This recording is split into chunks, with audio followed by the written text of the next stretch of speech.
Hello everyone. Thanks for who all joined for this webinar. ఈ రోజు మనము justice movement of India తరపున ఈ వెబినార్ ని మనం చేస్తున్నాము. ఈ వెబినార్ చేయడానికి గల కారణం ఏంటంటే రీసెంట్ గా మన తెలంగాణ గవర్నమెంట్ ROR 2024 అనే డ్రాఫ్ట్ బిల్ ని ప్రవేశపెట్టారు. వాళ్ళు దానికి సంబంధించిన ప్రజల నుంచి రికమెండేషన్స్ కానీ సజెషన్స్ కూడా తీసుకోవడం జరిగింది. సో ఈ ROR 2024 బిల్ ఏంటి? అసలుకి ముందున్న ROR 2020 బిల్ ఒక ఉద్దేశం ఏంటి? వీటన్నిటి గురించి కొంచెం క్షుణ్ణంగా ప్రజలకు అర్థమయ్యేలాగా మనం ఈ రోజు విశ్లేషించడానికి విజయ్ గారు మా జస్టిస్ మూవ్మెంట్ ఆఫ్ ఇండియాలో మెంబర్. సో విజయ్ గారు దీని మీద ROR కానీ పంచాయతీరాజ్ చట్టం కానీ దీని గురించి చాలా రోజుల నుంచి చూస్తూ వస్తున్నారు. సో విజయ్ గారు ROR 2024 పైన కూడా అనాలిసిస్ చేశారన్నమాట. సో ఈ రోజు మనము విజయ్ గారి నుంచి మనము ఈ ROR 2024 గురించి క్షుణ్ణంగా పరిశీలించి తెలుసుకోబోతున్నాం. సో విజయ్ గారు మీ గురించి ఒక్కసారి మీరు ఇంట్రడ్యూస్ చేసుకోగలుగుతారా? అందరికీ నమస్తే. నా పేరు విజయ్. నేను హైదరాబాద్లో ఉంటాను. నేను ఎలక్ట్రానిక్స్ డిజైన్ ఇంజనీర్ని. చిప్ డిజైనింగ్లో ఉన్నాను నేను. నేనేమి లా చదవలేదండి. కాకపోతే నేను ఏదో పెద్దవాళ్ళు అన్నట్టు దీర్ఘకాల రోగి సగం డాక్టర్ అన్నట్టు నేను కొద్ది రోజులుగా కొన్ని లీగల్గా కొన్ని సమస్యలు నేను పర్సనల్గా పరిష్కరించుకోవడం కానీ ఫ్రెండ్స్వి కానీ బంధువులవి కానీ చూస్తున్నాను కాబట్టి కొన్ని అర్థమవుతా వస్తున్నాయి. ఈ మధ్యనే మేము ఈ ROR బిల్కి ఫీడ్బ్యాక్ కూడా ఇచ్చాము మన JMI తరఫు నుంచి. అది దాంట్లో నేను కూడా పాల్గొన్నాను. సో దీని గురించి కొంచెం నేను కసరత్తు చేశాను కాబట్టి ఆకర్ష్ గారు నన్ను దీని మీద మాట్లాడదాము, అందరికి తెలిసేటట్టు అవేర్నెస్ తీసుకొద్దాము అని ఈ వెబినార్ చేస్తున్నాము. ఒక డిస్క్లైమర్ ఆర్ వివరణ ఏంటంటే, నేను ఎక్స్పర్ట్ కాదు. ఇది కేవలం నాకు అర్థమైన విషయాలు మాత్రమే మేము పంచుకుంటున్నాము. దీంట్లో మీరు వినే వాళ్ళైనా అటెండ్ అవుతున్న వాళ్ళైనా దీంట్లో మీకు ఏదన్నా తప్పులు అనిపిస్తే ఇమీడియట్గా చెప్పండి. కాకపోతే వీలైనంత మటుకు మేము చెప్పేదాన్ని కూడా చదివి మాకు అర్థమైనవే చెప్తున్నాము. కల్పించి చెప్పడానికి ఏమి మేము ప్రయత్నం చేయట్లేదు. బట్ తప్పులు ఉండొచ్చు. దాన్ని మీరు ప్రాపర్ అంటే ఇప్పుడు దానికి సంబంధించిన యాక్ట్ కానీ ఏదైనా చదివి మళ్ళీ రెఫర్ చేసుకోవచ్చు మీరు. యా, సో థ్యాంక్స్ విజయ్ గారు. సో ముందుగా మనము ఈ టాపిక్ లో ROR 2024 ఒక బిల్లుని మనం విశ్లేషించే ముందు అసలుకి ROR record of rights act అంటే అసలుకి ఎందుకు, ఏంటిది అనే ఈ రెండు ప్రశ్నలకి మీరు ఏ విధంగా సమాధానం చెప్తారు? యాక్చువల్లీ ROR ఫుల్ ఫామ్ వచ్చేసి రికార్డ్స్ ఆఫ్ రైట్స్. అంటే అంటే యాక్చువల్లీ ఇప్పుడు 24 యాక్ట్ కొంచెం డిఫరెంట్గా ఉంది కానీ బట్ ఇప్పటి వరకు 4 ROR చట్టాలు వచ్చినాయి. ఇది 5వ ముసాయిదా చట్టం వచ్చింది ఇప్పుడు 24లో అండ్ వాళ్ళు పాస్ అవుతే చట్టం అవుతుంది. ఇప్పటి వరకు వచ్చిన అన్ని చట్టాల్లో కూడా వ్యవసాయ భూములకు సంబంధించిన విషయాలే మాట్లాడినారు. ROR అంటే రికార్డ్స్ ఆఫ్ రైట్స్ అంటే ఒక రకంగా ఎట్లా అంటే ఇప్పుడు ఇదంతా ఒక జాబితా అన్నట్టు. ఒక రకంగా ఎట్లా ఎవరు ఏ భూమికి ఎవరు ఓనరు, ఎవరు యజమాని అనేది రికార్డ్ చేయడమే రికార్డ్ ఆఫ్ రైట్స్. ఇది ఓన్లీ పట్టిక లాంటిది, అంతకుమించి పెద్దగా ఏమి లేదు. ఇప్పుడు ఆ వ్యవసాయ భూమి ఎట్లా వచ్చింది అనేది, ఎట్లా రావాలి, ఎట్లా వచ్చింది అనేది దీని కిందికి రాదు. మళ్ళీ అది రెవెన్యూ చట్టం కిందకి వస్తుంది. సపోజ్ రెవెన్యూ చట్టం కింద రిజిస్ట్రేషన్ ఎట్లా చేయొచ్చు, ఎవరు దానికి అసలైన హక్కుదారుని ఎట్లా ఐడెంటిఫై చేయడం అనేది కూడా రెవెన్యూ చట్టం కింద వస్తాయి. రెవెన్యూ చట్టాలు కూడా నాకు తెలిసి 120 పైనే ఉన్నాయి. అవన్నీ కలిపి ఒక చట్టం తేవాలని కూడా ప్రభుత్వాలు ప్రయత్నం చేస్తున్నాయి కానీ ఇది ఇంకా సఫలం కాలేదు. ఇది ROR చట్టం మాత్రం ఇది కేవలం రికార్డ్కి సంబంధించింది మాత్రమే. అంటే ఎట్లా మనం రికార్డ్స్ చేసుకోవాలి, దాన్ని ఎంట్రీస్ ఎట్లా చేయాలి, ఎంట్రీస్లో తప్పులు ఉంటే ఎట్లా సవరించుకోవాలి, ఇట్లా ఈ విషయాలు మాత్రమే మాట్లాడుతుంది ROR చట్టం. ఇది మొట్టమొదలు ఎప్పుడు వచ్చిందంటే ఐ థింక్ పోలీస్ యాక్షన్ తర్వాత మన హైదరాబాద్ రాష్ట్రము ఐ థింక్ సెప్టెంబర్లోనే అనుకుంటా పోలీస్ యాక్షన్ 19 సెప్టెంబర్ ఆ టైంలోనే నిజాం ఏం చేసినాడంటే ఒక మిలిటరీ జనరల్ని అపాయింట్ చేసుకున్నాడు. ఆయన ఈ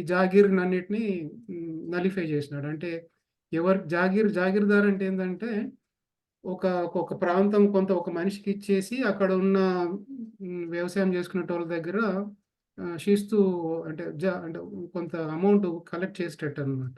ఆ అధికారాలను తీసేసి జాగీర్ అడ్మినిస్ట్రేటర్ కని అప్పచెప్పినారు అప్పుడు. అది 1948లో అది జరిగింది. కాకపోతే అది ఇంప్లిమెంటేషన్ వచ్చేసరికి ఆగస్ట్ 15 నుంచి ఇంప్లిమెంట్ అయింది. ఆగస్ట్ 15, 1949. అయితే డిసెంబర్‌లో ఆ మిలిటరీ జనరల్‌ని తీసేసి ఈ అపాయింటెడే చీఫ్ మినిస్టర్.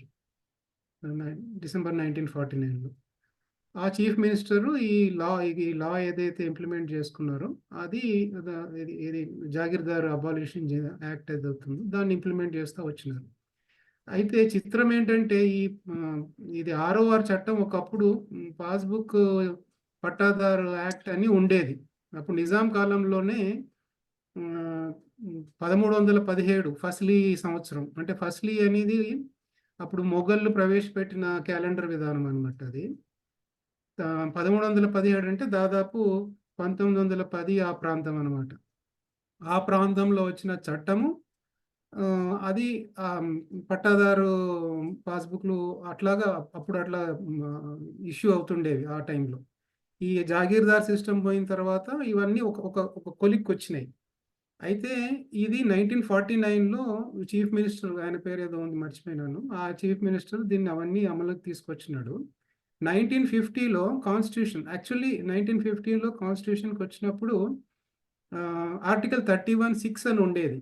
ఆర్టికల్ 31(6) కింద ఇప్పుడు ఈ ల్యాండ్స్ ఇట్లాంటివన్నిటివి కూడా కన్సాలిడేట్ అయిపోయినాయి.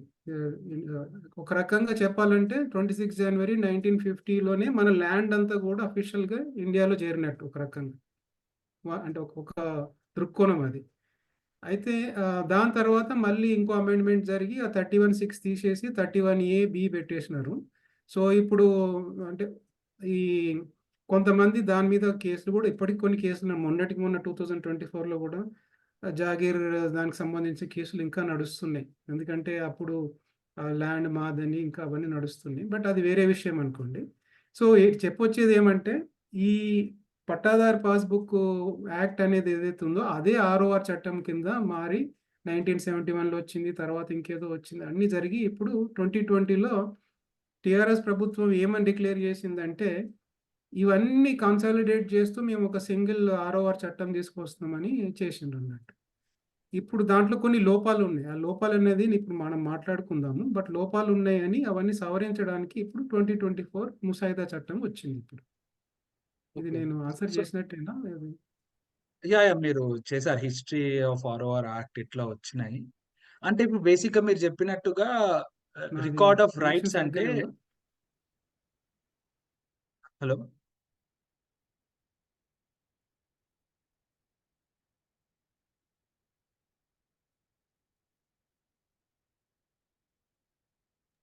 మాట్లాడు ఆకాష్ వినిపిస్తుంది.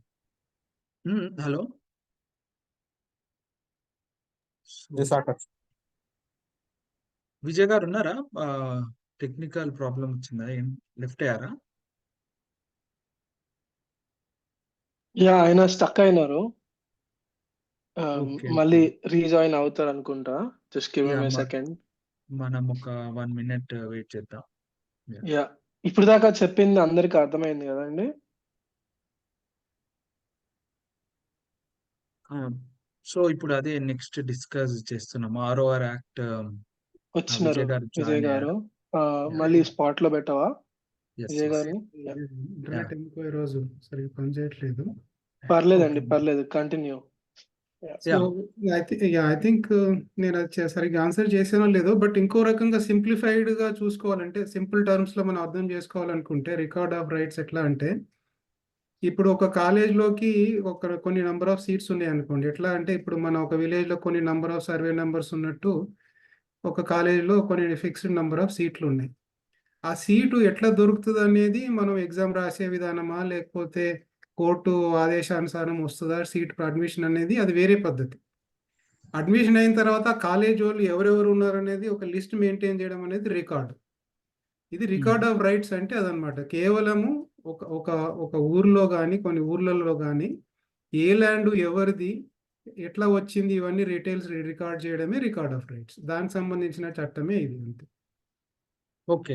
సో మీరన్నట్టుగా రికార్డ్ ఆఫ్ రైట్స్ అనేది ఒక పుస్తకం అనుకుంటే, ఆ బుక్‌లో ఈ డీటెయిల్స్ ఏ ఏ ఏ ల్యాండ్ ఎవరి పేరు పైనుంది, ఏ ప్రాపర్టీ ఎవరి పేరు పైనుంది. సో ఇవన్నీ దాంట్లో ఉంటాయి ఇన్ఫర్మేషన్. పుస్తకం అనే కాదు, అది పుస్తకం హ్మ్. రూపంలోనే ఉండొచ్చు, ఇంకే రూపమైనా ఉండొచ్చు.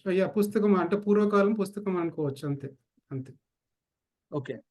సో దాంట్లో ఇంకేం ఇన్ఫర్మేషన్ ఉంటాయండి? అంటే విజయ్ గారు మీరేం చెప్తారు నార్మల్‌గా? అయితే జనరల్‌గా చట్టంలో ఏ ఇన్ఫర్మేషన్ ఉండాలనేది ఏమీ లేదు.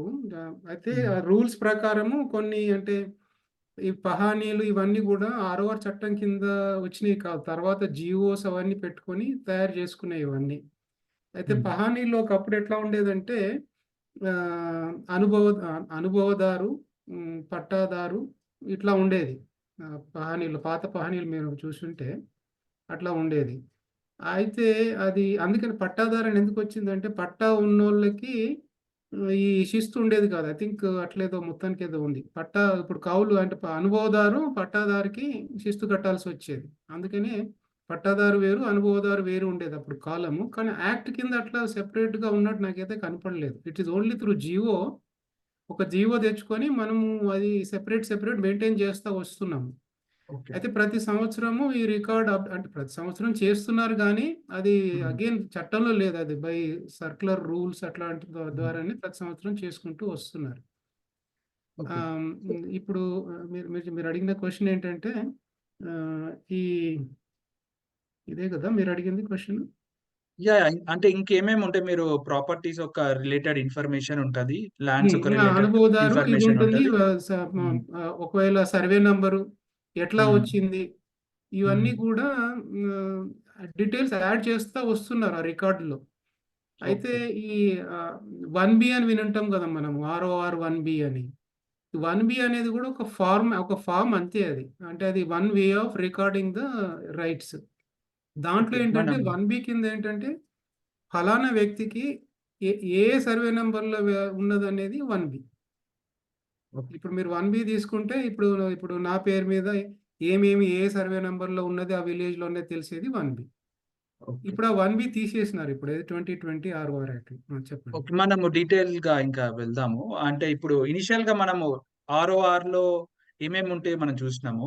అంటే ఇప్పుడు బేసిక్ ఇక నార్మల్ పీపుల్‌కి అర్థమయ్యేలాగా ఇంకా మాట్లాడాలంటే ఇది ఆర్ఓఆర్ చట్టమైన ఈ హ్మ్. ఈ ల్యాండ్‌లు గాని, ప్రాపర్టీస్ గాని ఎట్లా కొనడం, అమ్మడం ఎట్లా జరుగుతుంది అనేది చాలా అంటే హ్మ్. దాంట్లో ముందు నుంచి కొనడం, అమ్మడం చేసే వాళ్ళకైతే అర్థమైతది. కొత్తగా ఈ ప్రపంచానికి ఎంటర్ అయిన వాళ్ళకైతే అర్థం కాకపోవచ్చు. మన వెబినార్ ఆ పరంగా గూడా ఉపయోగపడాలని మనము కొంచెం డీటెయిల్‌గా ప్రతి ఒక్క దాని గురించి మాట్లాడుకుందాము. ఫస్ట్ అసలకేందంటే రిజిస్ట్రేషన్ అండ్ మ్యుటేషన్ ఈ 2 పదాలు రిజిస్ట్రేషన్ అండ్ మ్యుటేషన్ అనే 2 పదాలు ఒక వ్యక్తి ఒక ల్యాండ్‌ని పర్చేజ్ జేయాలన్నా, ప్రాపర్టీ పర్చేజ్ జేయాలన్నా ఈ రిజిస్ట్రేషన్ ఎందుకు చేసుకోవాలి? రిజిస్ట్రేషన్ చేసుకున్న తర్వాత గూడా మ్యుటేషన్ ఎందుకు చేసుకోవాలి? ఈ 2 డిఫరెన్స్ ఏంటి? నాకు తెలిసింది చెప్తాను. యాక్చువల్లీ రిజిస్ట్రేషన్ అనేది ఏందంటే, ఇందాక మనం ఒక ఎగ్జాంపుల్ తీసుకున్నాం గదా! కాలేజ్ సీట్లు, అడ్మిషన్స్ అనేది. రిజిస్ట్రేషన్ అనేది అడ్మిషన్ ప్రొసీజర్. అంటే ఇప్పుడు ఆ సీటు ఎగ్జామ్ రాస్తే వచ్చిందా? కోర్టు లేదంటే రికమెండేషన్ ద్వారా వచ్చిందా? అనేది అది వేరే పద్ధతి. రిజిస్ట్రేషన్ అది రెవెన్యూ యాక్ట్ కిందకొస్తది. ఎట్లా రిజిస్టర్ చేయొచ్చు? ఎవరు అమ్మొచ్చు? ఎవరు తీసుకోవచ్చు? అనేది అది రిజిస్ట్రేషన్. మ్యుటేషన్ ఏందంటే అది రెవెన్యూ రికార్డ్స్‌లో ఇప్పుడు సపోజ్ నేను అమ్మేసినా అనుకోండి. మీరు కొన్నారు. మీరు కొన్న పద్ధతి రిజిస్ట్రేషన్. అదొక పద్ధతి. అది రెవెన్యూ యాక్ట్ కిందకొస్తది. మీరు కొన్న తర్వాత మీ పేరుకి రికార్డ్ మార్చడం అనేది మ్యుటేషన్. అది హ్మ్. కొనడం ద్వారా అయినా రావచ్చు.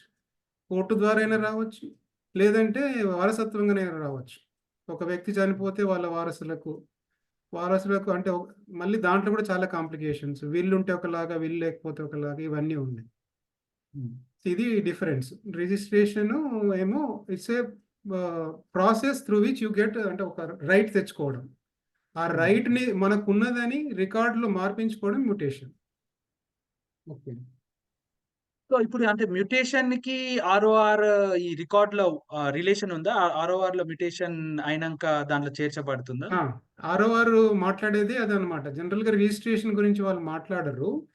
హ్మ్. ఒకవేళ అంటే ఎనీ ల్యాండ్ అంటే ఇప్పుడు మన అసైన్డ్ ల్యాండ్ అయినా సరే, లేకపోతే ఏదైనా ఎనీ టైప్ ఆఫ్ ల్యాండ్ దాని గురించి అంటే 2020 యాక్ట్లో అంటే ఇప్పుడు బీఆర్ఎస్ ఉన్నప్పుడు వచ్చిన 2020 యాక్ట్లో ఏం జరిగిందంటే ఈ వేరే రకంగా వచ్చిన ల్యాండ్స్ని అంత ఇగ్నోర్ చేసేసరికి ఫర్ ఎగ్జాంపుల్ అసైన్డ్ ల్యాండ్ విషయాలే ఉన్నాయి అనుకోండి, దాని గురించి క్లారిటీ లేకుండేది. ఇది 2020 యాక్ట్లో బీఆర్ఎస్ తెచ్చిన ధరణి యాక్ట్లో అవన్నీ వచ్చినాయి కాబట్టి అంటే మనం కొంతమందికి దాని గురించి మాట్లాడదాము మళ్ళీ. అంటే ఈ బేసిక్ నుంచి ఫస్ట్ మనం వెళ్తే ఆ, దాంట్లోకి వెళ్ళచ్చు. సో ఇప్పుడు మనకు ఎట్లా వచ్చిందనేది ఒక ఆస్పెక్ట్. వచ్చిన తర్వాత అది ఈ సరేనా అంటే దాని కన్సర్న్డ్ ఆఫీసర్ గుర్తించి రికార్డులో మార్చడం అనేది మ్యూటేషన్. ఓకే. ఓకే. సో ఇప్పుడు ఒక ప్రాపర్టీ కొంటే ఈ 2 కంపల్సరీగా చేసుకోవాలి. ఎస్. రిజిస్ట్రేషన్ అనేదేమో రైట్ తెచ్చుకోవడానికి, మ్యూటేషన్ ఏదేమో మన రికార్డ్ అప్డేట్ చేసుకోవడానికి. 2. ఓకే. సో ఇప్పుడు మనము ఈ ఆర్ఓఆర్ యాక్ట్ 2024 అంటే ఏ ఆర్ఓఆర్ యాక్ట్ అయినా అది 2024 కాదు. ఇప్పటిదాకా వచ్చిన ఏ ఆర్ఓఆర్ యాక్ట్ అయినా దాని పర్వ్యూ ఏముంటది? అంటే దేనికి అప్లికబుల్ అయితది ఈ ఆర్ఓఆర్ యాక్ట్స్ అనేది? అది మీరు ఏమని చెప్పగలరు? అంటే ఇది అగ్రికల్చర్ ల్యాండ్‌లకే అప్లికబుల్ అయితదా? నాన్ అగ్రికల్చర్ ల్యాండ్‌లకు కూడానా? అంటే ఏంటి దీని పర్వ్యూ ఏంటి? యాక్చువల్లీ ఇప్పటి వరకు ఐ థింక్ 4 సార్లు ఏమో వచ్చినట్టుంది ఆర్ఓఆర్ యాక్ట్. 4 సార్లు అంటే మొట్టమొదలు మనము నిజాంది కూడా లెక్క పెట్టుకుంటే 1908లో వచ్చింది. దాని తర్వాత 3-4 సార్లు అది మనం సవరణ చేసుకుంటూ ఇవన్నీ చేసుకుంటూ వచ్చినాం. బీఆర్ఎస్ ధరణిది లేటెస్ట్ అది 4థ్ అనుకుంటా. ఆ 4 కూడా వ్యవసాయానికి సంబంధించిన భూములకే లిమిట్ అయినాయి. యాక్చువల్లీ ఇప్పుడు ధరణి యాక్ట్‌లో నాన్ అగ్రికల్చర్ ల్యాండ్ కూడా అన్నారు కానీ దానికి సంబంధించిన వ్యవస్థ ఏది వాళ్ళు క్రియేట్ చేయలేదు. అంతకుముందు అన్ని కూడా చట్టాలన్నీ కూడా వ్యవసాయానికి సంబంధించిన భూముల గురించే మాట్లాడుతూ వచ్చినాయి. అయితే ఇప్పుడు ఆర్ఓఆర్ యాక్ట్‌లో ఏముంటాయంటే రికార్డు మెయింటైన్ చేయాలి. ఎట్లా మెయింటైన్ చేయాలి అనేది ఒకటి వాళ్ళు దాంట్లో నిర్వచనం ఇస్తారు. ఇంకోటి ఏమంటే జనరల్‌గా రికార్డ్ చేసేటప్పుడు ఏమవుతది ఇప్పుడు గాని ఇప్పుడు మాన్యువల్ ఎంట్రీసే కదా ఒకప్పుడైతే. మాన్యువల్ ఎంట్రీస్ అంటే ఇప్పుడు అంటే ఇప్పుడు మనుషులు ఏదో రాయాలి కాబట్టి కొన్ని తప్పులు దొరలొచ్చు. అట్లా తప్పులు దొర్లితే దాన్ని సవరించడానికి ఒక ఒక సదుపాయం ఉండాలి. అది ఆర్ఓఆర్ యాక్ట్‌లో ఉండాలి. అది సవరించకపోతే ఏం చేయాలి? మనం ఎవరికి చెప్పుకోవాలనేది ఇంకోటి ఆ సదుపాయం ఉండాలి. ఈ 3, 4 ఈ అంశాలు ఉంటే ఆ ఆర్ఓఆర్ యాక్ట్ పకడ్బందీగా ఉన్నట్లు లెక్క. ఈ యాక్చువల్లీ ఆర్ఓఆర్ యాక్ట్ కింద ఏంటంటే రికార్డ్స్. సరైన records first of all maintain చేయాలి. తర్వాత దాన్ని మ్యూటేషన్ చేసేటప్పుడు ఒక రకమైన పద్ధతి ఉండాలి. దాన్ని సవరించినప్పుడు దాన్ని మనము దాని మీద కంప్లెయింట్ చేసుకునే సదుపాయం ఉండాలి. ఇవన్నమాట ఇవి బేసిక్‌గా ఆర్ఓఆర్ యాక్ట్‌లో ఉండేటివి. అంటే మీరు చెప్పినట్టుగా ఆ రికార్డ్ ఆఫ్ రైట్స్‌లో ఉన్న ల్యాండ్ యొక్క డీటెయిల్స్, ప్రాపర్టీస్ యొక్క డీటెయిల్స్ మెయింటైన్ చేయాలి టైమ్ టు టైమ్. యెస్. ఇంకోటి ఏమంటే చేంజెస్ జరిగినప్పుడు ఎర్రర్ కమిట్ చేయకుండా కూడా చూసుకోవాలి. అంతేకాకుండా ఎర్రర్స్ అయినప్పుడు వాటి మీద సిటిజన్స్ వేరే వాళ్ళకి అప్పీల్ చేసుకోవడానికన్నా, అవి సవరణలు చేయడానికన్నా అధికారం ఉండాలి మీరు చెప్తున్నారు. అవును. సో ఈ 3, 4 విషయాలకి ఆర్ఓఆర్ చట్టం అనేది వర్తిస్తది అంటున్నారు. అవును. అవును. సో ఇప్పుడు మరి మీరన్నట్టుగా అగ్రికల్చర్ ల్యాండ్స్ వరకే ఆర్ఓఆర్ యాక్ట్ 2020 వరకు వచ్చిన యాక్ట్స్ అన్నీ పరిమితమయ్యాయి. సో నాన్ అగ్రికల్చర్ ల్యాండ్స్ కూడా మరి ఈసారి పెట్టడం జరిగిందా 2024లో? మరి ఏం చేశారు? 20 అంటే ధరణి యాక్ట్‌లో కూడా నాన్ అగ్రికల్చర్ ల్యాండ్ ఉండేది. అమెండ్మెంట్ ఏదో చేసి పెట్టుకున్నారు గానీ యాక్చువల్లీ దానికి సంబంధించిన గైడ్‌లైన్స్ రాలేదు. చాలా కన్‌ఫ్యూజన్ ఉంది. అంటే ఇప్పుడు ఈ మొన్ననే నేను ఒక ఆర్‌టీఐ కింద ఒక విషయంలో నేను సీసీఎల్ఏ కమిషనర్ దగ్గర పోయినాను ఫస్ట్ అప్పీల్‌కి. వాళ్ళకే క్లారిటీ లేదు. వాళ్ళకే స్పష్టత లేదు. సో, కాబట్టి ఇప్పుడున్న ధరణి యాక్ట్‌లో అయితే నాన్ అగ్రికల్చర్ ల్యాండ్స్ విషయంలో అయితే సరైన ఇది లేదు. అంటే ఏ గైడ్‌లైన్స్ లేవు. దాంట్లో ప్రొవిజన్ ఉన్నా గానీ గైడ్‌లైన్స్ లేవు కాబట్టి అది ప్రస్తుతానికి ఇంప్లిమెంటేషన్‌లో లేదు. 2024లో కొంచెం క్లారిటీ వచ్చింది గానీ పూర్తి క్లారిటీ రాలేదు. మనం దాని గురించి చూద్దాము ముందు. ఇప్పుడు ఇంకో క్వెషన్ నాకిప్పుడు వస్తుంది ఏంటంటే, ఇప్పుడు అగ్రికల్చర్, నాన్ అగ్రికల్చర్ అనుకున్నప్పుడు మరి ఇప్పుడు అర్బన్ ఏరియాలో ఉండే అగ్రికల్చర్ ల్యాండ్ కూడా ఈ ఆర్ఓఆర్ యాక్ట్ కిందకే వస్తాయి. అంటే అర్బన్, రూరల్ డిఫరెన్షియేషన్ అట్లా ఏం లేదనుకుంటా కదా? అన్ని అగ్రికల్చర్ త్రూఅవుట్ ద స్టేట్. అట్లయితే లేదు. యాక్చువల్లీ చట్ట ప్రకారం అయితే అట్లా డిఫరెన్షియేషన్ అయితే ఏమి లేదు. ఇప్పుడు పట్టణం నడిబొడ్డున ఇంకా వ్యవసాయం నడుస్తుందా లేదా అనేది ఒక క్వశ్చన్. బట్ ప్రస్తుతానికైతే దానికి డిఫరెన్షియేషన్ అయితే ఏమీ లేదు. ఇన్ఫాక్ట్ 2024 ముసాయిదా చట్టంలోనైతే ఇప్పుడు అపార్ట్మెంట్లు అవన్నీ కూడా వచ్చేస్తాయి. అంటే ఇప్పుడు మనకు అపార్ట్మెంట్లు అయితే అన్డివైడెడ్ షేర్ ఆఫ్ ల్యాండ్ ఉంటుంది కాబట్టి ఆటోమేటిక్గా మనము దాని కిందకి కూడా వచ్చేస్తాం. సో ఓకే, మీరు అపార్ట్మెంట్స్ ఇవన్నీ వస్తాయి అన్నారు కాబట్టి, అంటే ఈ నాన్ అగ్రికల్చర్ ల్యాండ్ కిందకి వస్తాయి ఈ ప్రాపర్టీస్ కానీ, కమర్షియల్ ఏరియాస్ కానీ, హౌసింగ్ బిల్డింగ్స్ ఇవన్నీ. మరి ఈ నాన్ అగ్రికల్చర్ ల్యాండ్ కి మన ROR యాక్ట్ 2024లో అంటే వాళ్ళు దానికి సంబంధించినట్టు డీటెయిల్స్ ఉంచారా? అంటే ఇలా ఓన్లీ అగ్రికల్చర్ సంబంధించినట్టు ఉన్నాయా? ఉంచినారు. యాక్చువల్లీ అది ఒక మంచి పని చేసినట్టే వాళ్ళు. కాకపోతే దాంట్లో స్పష్టత ఇవ్వలేదు. అంటే చాలా అంటే కొంచెం మిక్సప్ చేసి ఉన్నారు అక్కడ. ఇప్పుడు పాత చట్టాలు అన్ని వాళ్ళు చదివి ఉన్నారు కాబట్టి జనరల్గా ఇప్పుడు మ్యూటేషన్ చేయాలంటే తహసీల్దార్ కానీ ఆర్డీఓ కానీ చేస్తారని క్లారిటీ ఉంది. మన నాన్ అగ్రికల్చర్ దాంట్లో ఎవరు చేయాలనేది అది అంత క్లియర్గా లేదు దాంట్లో. మరి అది ఆర్డీఓ చేయాలనా, లేకపోతే తహసీల్దార్ చేయాలనా, లేకపోతే SRO చేయాలనా? ఒక దగ్గరనేమో రిజిస్ట్రేషన్ అథారిటీ అంటున్నారు, ఒక దగ్గర తహసీల్దార్ అంటున్నారు. అది కొంచెం కన్ఫ్యూజన్ ఉంది. అది మన ఫీడ్బ్యాక్లో ఇచ్చున్నాం, ఆ కన్ఫ్యూజన్ ఉందని చెప్తూ. ఓకే ఓకే, మనము దాని గురించి కూడా చర్చిద్దాము. అంటే ఒకసారి అగ్రికల్చర్ ల్యాండ్ ఒక ప్రొసీజర్ ఏంటి మ్యూటేషన్ అవ్వాలంటే, ఇప్పుడు 2024లో ఎలా ఉంది, నాన్ అగ్రికల్చర్ ల్యాండ్ ఒక ప్రొసీజర్ ఏముందని. అసలు ముందుగా ఈ ఇంకా లోతుగా ROR 2024 గురించి చర్చించే ముందు, అసలు ROR 2020 ద్వారా అయితే ధర్ని పోర్టల్ వచ్చిందో, నేను ధర్ని పోర్టల్ అనేది ఒక డిజిటలైజ్డ్ వర్షన్ ఆఫ్ ముందుగా ఉండే ఈ మాన్యువల్ గా ఎంట్రీ చేసే ఒక బుక్ అన్నాను కదా నేను, ROR బుక్ అని. ఆ బుక్ ని డిజిటలైజ్ చేసిండ్రని నేను అనుకుంటున్నాను. అది తప్పంటే మీరు చెప్పండి. అది ROR 20 ప్రకారం ఆ డిజిటల్ వర్షన్ ఆఫ్ ఈ బుక్ ని చేసిండ్రు.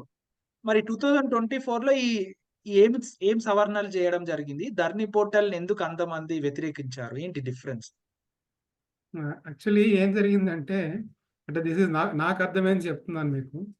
ధరణిలో చేసినప్పుడు ఏం చేసినారంటే, జనరల్గా ROR యాక్ట్ కింద చేయాల్సింది ఏంటంటే రికార్డుని పకడ్బందీగా మెయింటైన్ చేయడం.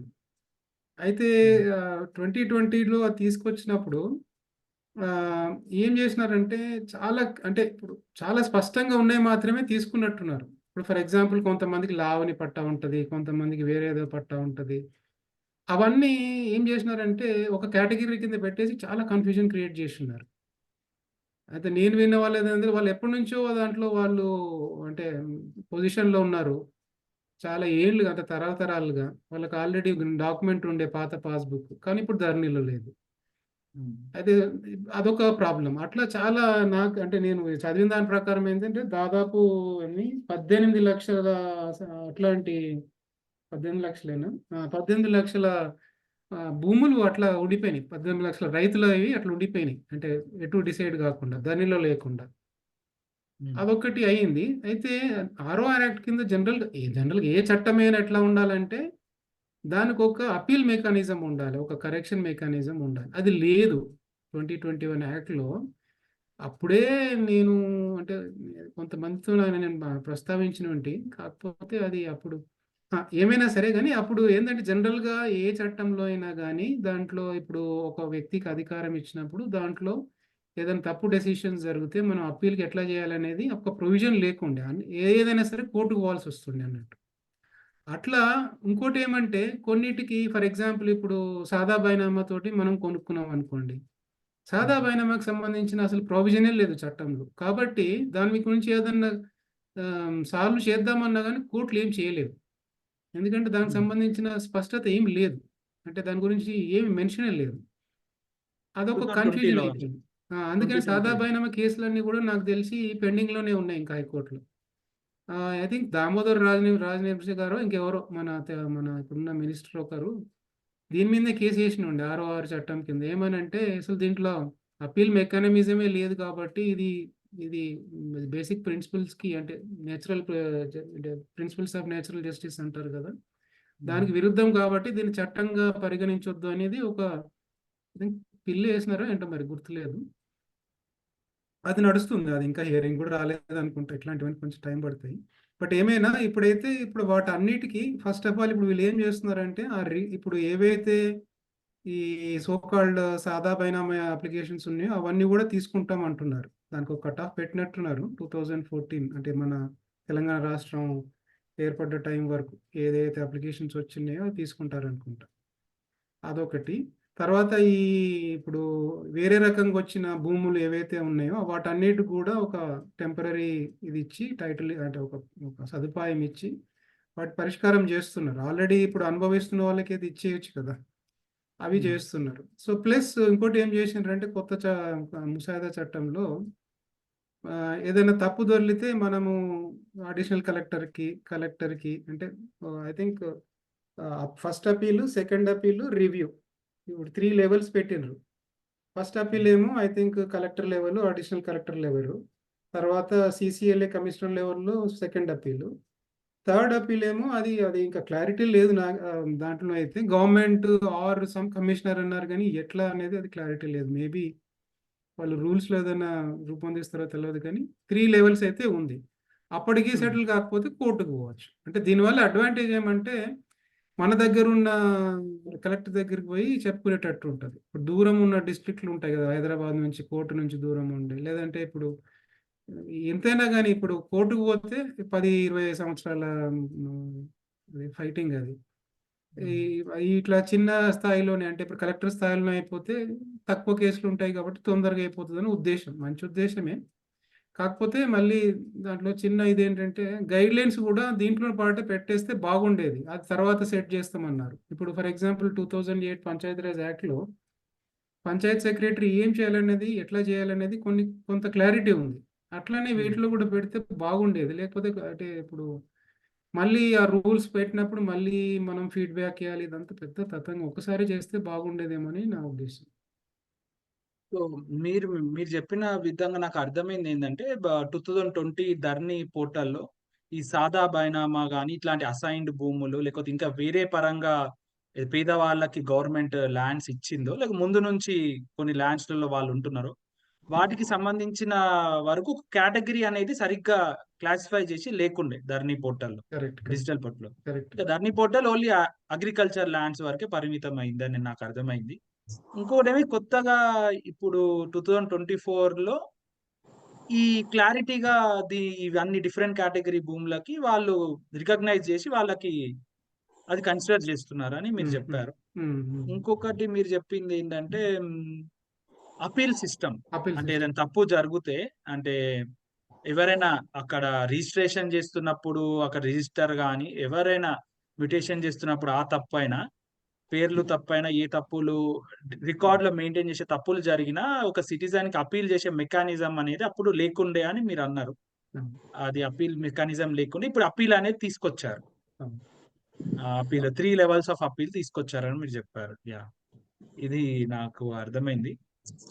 సో ఈ ప్రాబ్లమ్స్ బేసిక్ గా ఈ ROR 2024 అనేది సాల్వ్ చేయడానికి 2020 చట్టం ప్లేస్ లో తెచ్చారు. ఓకే, ఇప్పుడు మనం ROR 2024 చట్టం తీసుకుంటే ఈ చట్టం గురించి ఇప్పుడు బిల్లు తీసుకురావడం జరిగింది కదా తెలంగాణ ప్రభుత్వము. దీంట్లో కొంచెం మనము డీటెయిల్ గా వెళ్దాము. అంటే దాంట్లో ఉన్న టర్మినాలజీ కానీ వర్డ్స్ కానీ చాలా యూజ్ చేయడం జరిగింది. అది మన సామాన్యులకు అర్థమయ్యే రకంగా కొంచెం మనము వివరించడానికి ప్రయత్నం చేద్దాం. సార్ ఒక నిమిషం. సార్ నమస్కారం. సార్ మనము అన్ని క్వశ్చన్స్ లాస్ట్ లో మాట్లాడదామండి. ఇది వెబినార్ లాగా మనం చేయడం జరుగుతుంది. అంటే చిన్న డౌట్, అందరికి ఉపయోగపడే విషయం. చెప్పండి. చాలా మంది ఇప్పుడు రైతులకు ఒక ప్రాబ్లం ఏముందంటే సార్, ఎప్పుడో ఉన్నటువంటి భూములు వాళ్ళ పేరు మీదనే ఉన్నాయి, వాళ్ళ వారసులు ఎవరూ లేరు, అయినా వీళ్ళ పేరు పైన పట్టా అయితే లేదు. దాని గురించి సొల్యూషన్ ఏందో ఒకసారి కూడా చెప్పండి సార్. ఏమన్నారు మీరు? అంటే ఆ వ్యక్తి చనిపోయిన తర్వాత వారసుల పేరు మీద అవ్వట్లేదా? లే ఇప్పుడు అన్ని కుటుంబాలు కూడా ఉంటాయి కదా సార్ గ్రామంలో. ఎవరిదో భూమి తాతనో అయ్యనో ఎప్పుడో కొన్నాడు, ఇక వాళ్ళ కొడుకులు తండ్రులు అనుభవిస్తూ వస్తుండ్రు. అయితే కొన్న ఎవరి దగ్గర అయితే కొన్నామో వాళ్ళు మొత్తము వారసులు లేకుండా చనిపోయారు మొత్తమే.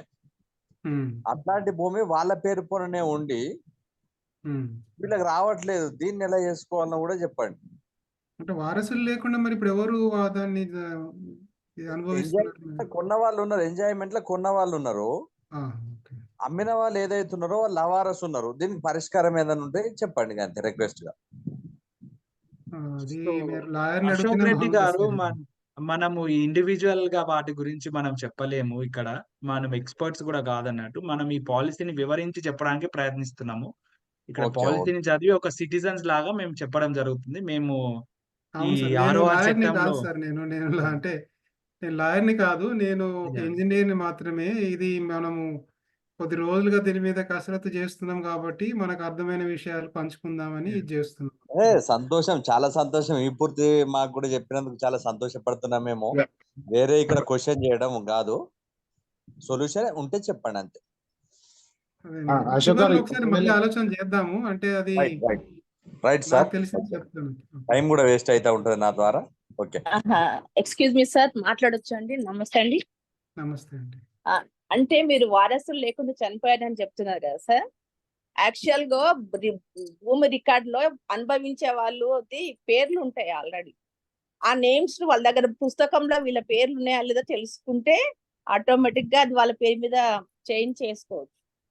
1956 నుంచి మన ఒక బుక్ ఉంది, ఆర్ఓఆర్ చట్టం బుక్ ఒకటి పెద్దది ఉంటది, ఎంఆర్ఓ ఆఫీస్ లో ఉంటది అది. అందులో ప్రతి ఒక్క అగ్రికల్చర్ ల్యాండ్ వివరాలు ఉంటాయి. ఆ వివరాల్లో ఎవరి నుంచి వచ్చింది, గవర్నమెంట్ ఇచ్చిందా, లావణ్య పట్ట భూమి, మామూలుగా సాదా బైనామా, ఇదైతే ఉండదు. మిగతా అన్ని వివరాలు ఉంటాయి. ఎవరు అనుభవిస్తున్నారు, ఎవరైనా కౌలుకు తీసుకున్నారా, లేకుంటే భూమి మార్చారా, గవర్నమెంటే ఇచ్చారా, ఇలాంటి డీటెయిల్స్ తో సహా ఉంటది. దాన్నే పహానీస్ అంటారు. అందులో వీళ్ళ పేరు ఉంటే మార్చుకోవచ్చండి. Okay, thank you. Thank you. So ఇప్పుడు మనము మళ్ళీ ఈ క్వశ్చన్ కంటిన్యూ చేద్దాము. ఏమైనా క్వశ్చన్స్ ఉంటే లాస్ట్ మనం, అంటే క్వశ్చన్స్ కాదు, లాస్ట్ ఏమైనా డిస్కషన్ ఉంటే మీరు మీకు ఇంకా దీనిపైన నాలెడ్జ్ ఉంటే కూడా షేర్ చేసుకోవచ్చు. ఇక్కడ బేసిక్ మనము ప్రజలకు అసలుకి ఈ చట్టం గురించి అవగాహన లేకుండా పోతుందని చెప్పేసి మేము ఒక ప్రయత్నం చేయాలనేది ఇది చేస్తున్నాము మాకు అర్థమైనంత వరకు. సో దీంట్లో మనం ముందు ఇప్పుడు ROR 2024 చట్టంలో ఉన్న వివరాల గురించి ఇప్పుడు వెళ్దాము. సో బేసిక్ గా చట్టము డ్రాఫ్ట్ ఓపెన్ చేయగానే మనకు కనపడేది ఏంటంటే బూద్దార్ అనే వర్డ్, అంటే బూద్దార్ కార్డ్స్. అసలు ఈ బూద్దార్ అంటే ఏంటి, బూద్దార్ కార్డ్స్ అంటే ఏంటి విజయ్ గారు? అంతే. ఇప్పుడు 2024 చట్టంలో, అంటే ముసాయిదా చట్టంలో ఒక మంచి పని ఏం చేస్తున్నారంటే ప్రతి భూమికి అంటే ఇప్పుడున్న సిస్టమ్ ప్రకారం ఏమంటే మనకు ప్రతి ఊర్లో ఒక సర్వే నంబర్ ఉంటుంది. సర్వే నంబర్లో డివిజన్స్ ఉంటాయి, బై అనో, బై 1 అనో, బై 2 అనో ఉంటాయి. అది ఇప్పుడు నేను సర్వే నంబరు 91/1 అన్నాను అనుకోండి, అది గ్రామం పేరు కూడా చెప్పాలి నేను. ఓకే. సో ఇది ఏమవుతుందంటే దీనివల్ల కొంచెం నేను కొన్ని ఇష్యూస్ చెప్తాను మీకు. ఇప్పుడు ఏదైనా వ్యవసాయ భూమిని వ్యవసాయేతర భూమిగా మార్చుకొని దాంట్లో ఏదన్నా ఇల్లు కట్టడమో లేకపోతే ఇండస్ట్రీ పెట్టడమో జరిగింది అనుకోండి, అప్పుడు ఏమవుతుందంటే కొంచెము ఇప్పుడు దానికి వేరే డిపార్ట్మెంట్ పోవాలి మనం. సో ఇవన్నీ రికార్డులు ఏమవుతాయి అంటే గ్రామం పేరు ప్రతి ఒక్కటి తెలిస్తే కానీ మనకు ఏది ఏందని తెలియకుండా తెలిసేటట్లు లేదు ఇప్పుడు. అట్లా కాకుండా ఇప్పుడు గ్రామం పేరు సర్వే నంబర్ కాకుండా సపోజ్ ఇప్పుడు మనకు ఇప్పుడు ఎట్లాగైతే ఆధార్ నంబరు లేకపోతే పాన్ నంబర్ ఎట్లయితే ఉందో ప్రతి భూమికి కూడా ఒక నంబరు అలాట్ చేస్తారని అంటున్నారు దీని ప్రకారం. అంటే ఇప్పుడు దేశంలో ఎక్కడైనా సరే, యాక్చువల్లీ సెంట్రల్ గవర్నమెంట్ ప్రొవిజన్ అంట, ఇది సెంట్రల్ గవర్నమెంట్ ప్రతిపాదించింది. ఇప్పుడు ఏమైతే అంటే సర్వే నంబర్లు పోయి అంటే తీసేయరు సర్వే నంబర్లు, ఆ రికార్డ్ అట్లా మెయింటైన్ చేస్తారు. కానీ ఇక రాను ఏం చేస్తారంటే ప్రతి ఒక్క సర్వే నెంబర్ ప్రతి పీస్ ఆఫ్ ల్యాండ్కి ఒక యూనిక్ కోడ్ లాంటిది ఇస్తారు, అది భూదార్. భూదార్ కార్డ్ ఏమంటే ఇప్పుడు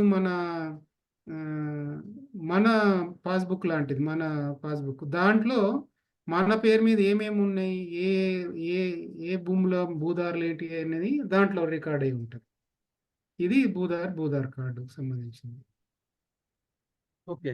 సో ఐడెంటిఫికేషన్ నెంబర్ లాగా ప్రతి ఒక్క ల్యాండ్ ప్రాపర్టీకి భూదార్ నెంబర్లు అనేది కేటాయించడం జరుగుతుంది ఇప్పుడు అయితే మళ్ళీ దాంట్లో కొత్తగా ఇంకోటి వాళ్ళ. ఏమంటే ప్రతి నంబర్ అంటే ఐడితో పాటు ఈ అంటే లాటిట్యూడ్ లాంగిట్యూడ్ అంటే జిపిఎస్ లొకేషన్స్ అంటారు కదా, అది కూడా పెట్టాలని దాని boundaries తో సహా ఇవన్నీ ఓకే. పెడితే, అవన్నీ పెట్టి ఒక యూనిక్ కోడ్ ఇస్తే అది భూదార్. ఓకే.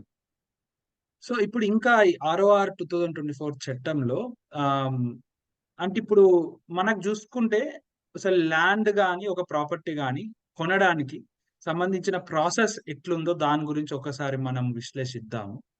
ఇప్పుడు ఒక పర్సన్ అగ్రికల్చర్ ల్యాండ్ కొనాలనుకుంటే అసలుకి ఏంది ప్రాసెస్ అంటే అగ్రికల్చర్ ల్యాండ్ కొనాలనుకుంటే మనకు తెలుసు కదా, ఈ పట్టాదార్ అంటారు, పట్టాదార్ పాస్బుక్ కమ్ డీడ్ అంటారు.